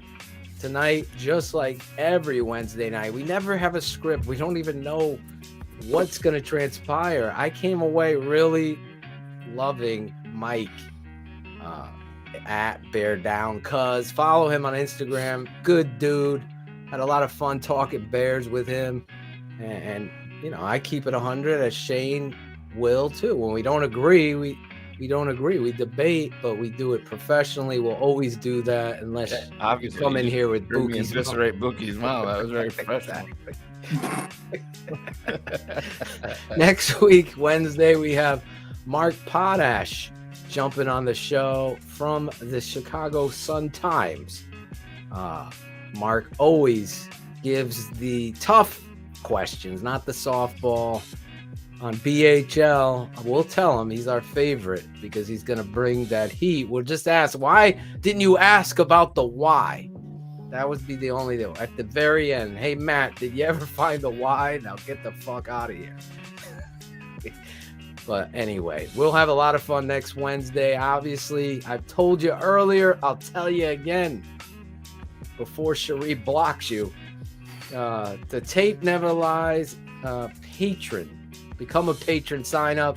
X's with the O's. We're going to break down Akeem Hicks this Saturday, me and my dad. I might ask Zorich, since you're in the chat, to jump on that show Saturday and break down the big defensive lineman. Will he fit in the 4-3? Is he someone you want to re-sign? Is he that guy that wears the C on his chest for Eberflus and Alan Williams? We're going to break it down. Show you the good and the bad of Akeem Hicks. Did he have some loafs? All that stuff. So sign up. And then on Sunday, it's Draft Mob.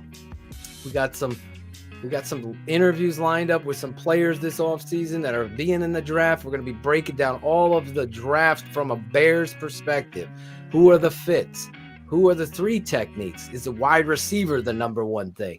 All of that stuff. We're going to be breaking down. So become a member of the patron channel. It's the tapeneverlies.com. But that being said, shouting out all of you guys tonight for your effort and the remarkable friendship that we have. I talked about saying I love somebody, and people say I say that all the time, but I really mean it. I really do. At the end of the day, this network has given me so much of family, like people that I really enjoy hanging out with on a Wednesday night, Saturday morning, Sunday morning, after a game. We're the place everybody wants to go, and that means a lot to me. But in all honesty, when the lights are going down, it's a responsibility for me and Shayne at the same time. We take it very seriously, and we have a lot of fun in the serious process of that. Just like Chris Zorich. I love that guy. I mean, Chris has been in my corner with things that I've had to deal with in my life. This was a guy I looked up to, and I was shouting him out tonight, not because he was in the show, but somebody I looked up to as a player. Now he's become a friend because of this network, because of people like Claudio and Sheree and Ron G and Caden Whitlow that are doing all the legwork. Alex Acevedo, if he didn't send that email to Zorich, all those little butterfly effects of this network.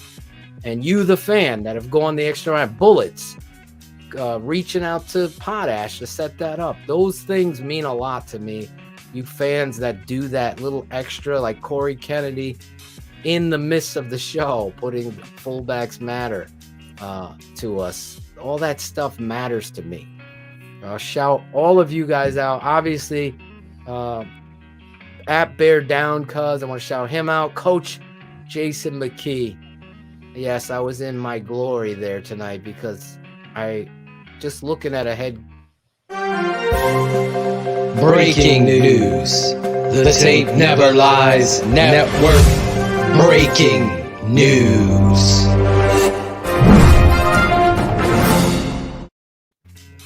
Thunder Girl and I knew Logan it. Frost are back. And Bookie's mom is still a stinky bitch, but you know. We were able to get him back.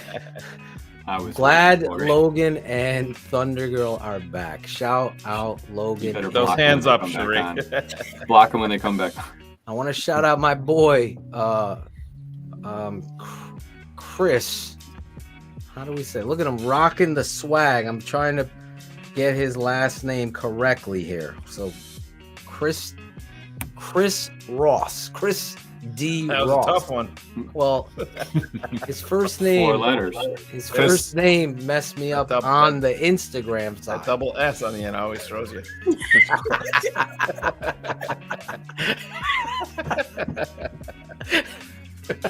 Chris Ross, shouting you out, rocking that swag. If you're rocking the swag, send me a pic. I gotta get everybody on that does that. I don't do that enough. I do drop the ball there, or Jackal or Claudio does. Whoever. We gotta make sure we get Alex Acevedo. Is he doing shit, Shayne? Has he been doing shit? We got a big meeting tomorrow. Yep. Ace, our production. Better not team. have those fucking pirate curtains up.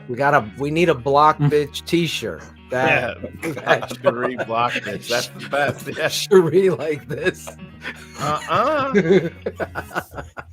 Like Matumbo. Hashtag When he magic used to go fingers. like this. Your kid had a bad day? There Not it in is. here. Sheree. Don't be. I know how to tackle? No. There's a tackle bitch. But I know how to block a motherfucker. We definitely are doing a block bitch shirt. We definitely. Corey Kennedy's working on it as we speak. But anyway, wanted to shout obviously everybody out. Chris Zor, Eric Kramer, I wanted to shout him out. Everybody that I've dealt with a lot of stuff the past, just like everybody. Everybody's dealing with stuff, so there's no competition of who's dealing with the most. But if we had one, TTNL, the umbrella of that, it would be up there. From Claudio to Shayne, Jackal, myself, Sheree, Zorich, everybody on this network dealing with stuff. George, Barlissimo, everybody. So when we say it, we mean it. TTNL's family. I love you guys. Honestly, you fans, honestly, make this so much fun. Every Wednesday night, every Wednesday leading up to it, when I'm producing an intro or something, Shayne will send me the script and I send it to Lawrence. Then Lawrence sends it back. Then I get it. I put it to music. Then I got to put video to it. And then it's done on a Wednesday. And then you're like, okay, I hope this guest really appreciates the work, the teamwork that we all put into this, because we want to be the best. If you want to do it, you got to work at it. So we're holding everybody accountable, including Bookie's mom. Everybody's got to be accountable. Sheree, keep blocking. Everybody's Keep blocking. Jackal, we've learned, Shayne, has no whisper skills. None. No. He's that guy in the movie theater. You just kept on saying, He's like, That was Phil, dude. What the fuck? I was saying balls on a whisper. Wait, you watch it back. Your whisper voice sucks. I'm still fixated on the block bitch shirt. I think that's going to be a big seller. It's gotta be a big seller. Shayne, the shirt's almost done. Well, Shayne's got to approve it, and we need a Shayne shirt. I taught. Shayne, I get anyway. to ask a question, Marsaw. Can only imagine the smells coming out of that thing, but There you go. That's what you get for running your mouth on that. Anyway, stats are for losers. You know how I feel about stats. Early stats are for losers. Final scores for winners. Smoke weed every day.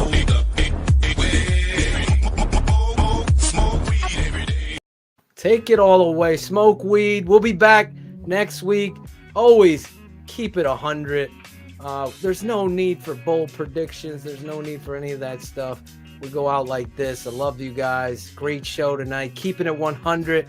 Smash the like button. If you're not a subscriber, I don't know what the fuck you're doing, but you really need to hit the subscribe button. Let's get over 13,000 and move it up to 25,000. That's my goal for 2022 is 25,000 subscribers. Let's make that happen. I'm setting that flag in the sand right there. Real quick. David Montgomery, because a lot of these blog boys, these fucking stat trolls, you'll see the fucking blog boys talking about this. Blog boys and haters.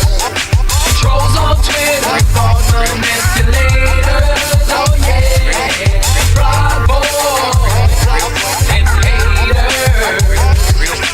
Trolls on Twitter, snap manipulators. Oh yeah.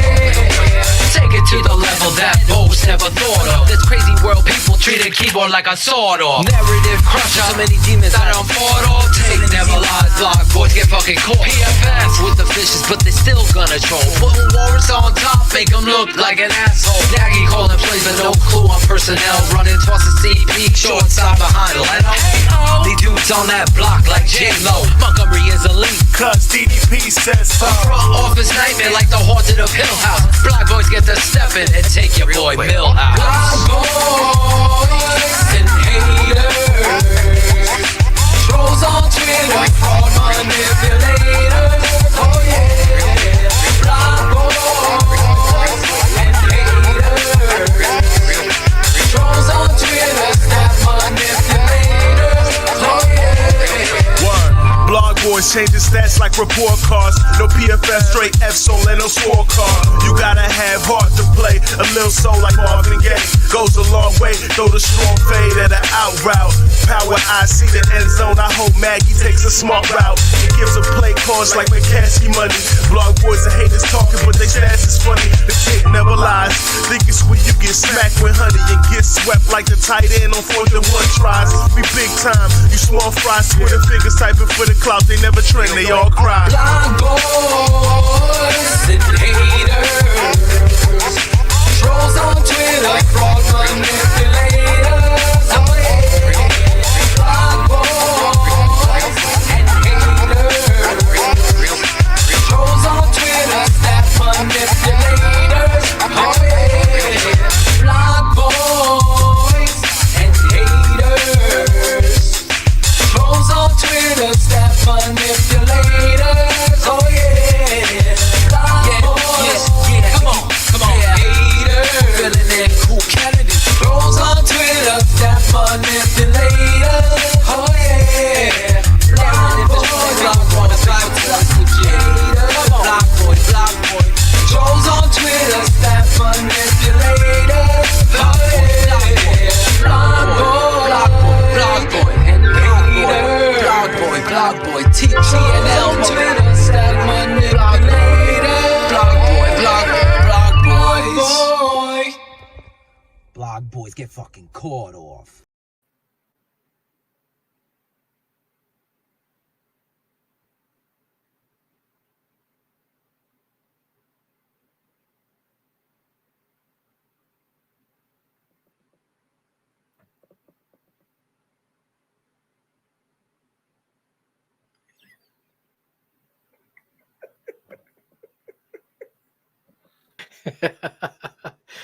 Oh, what a show.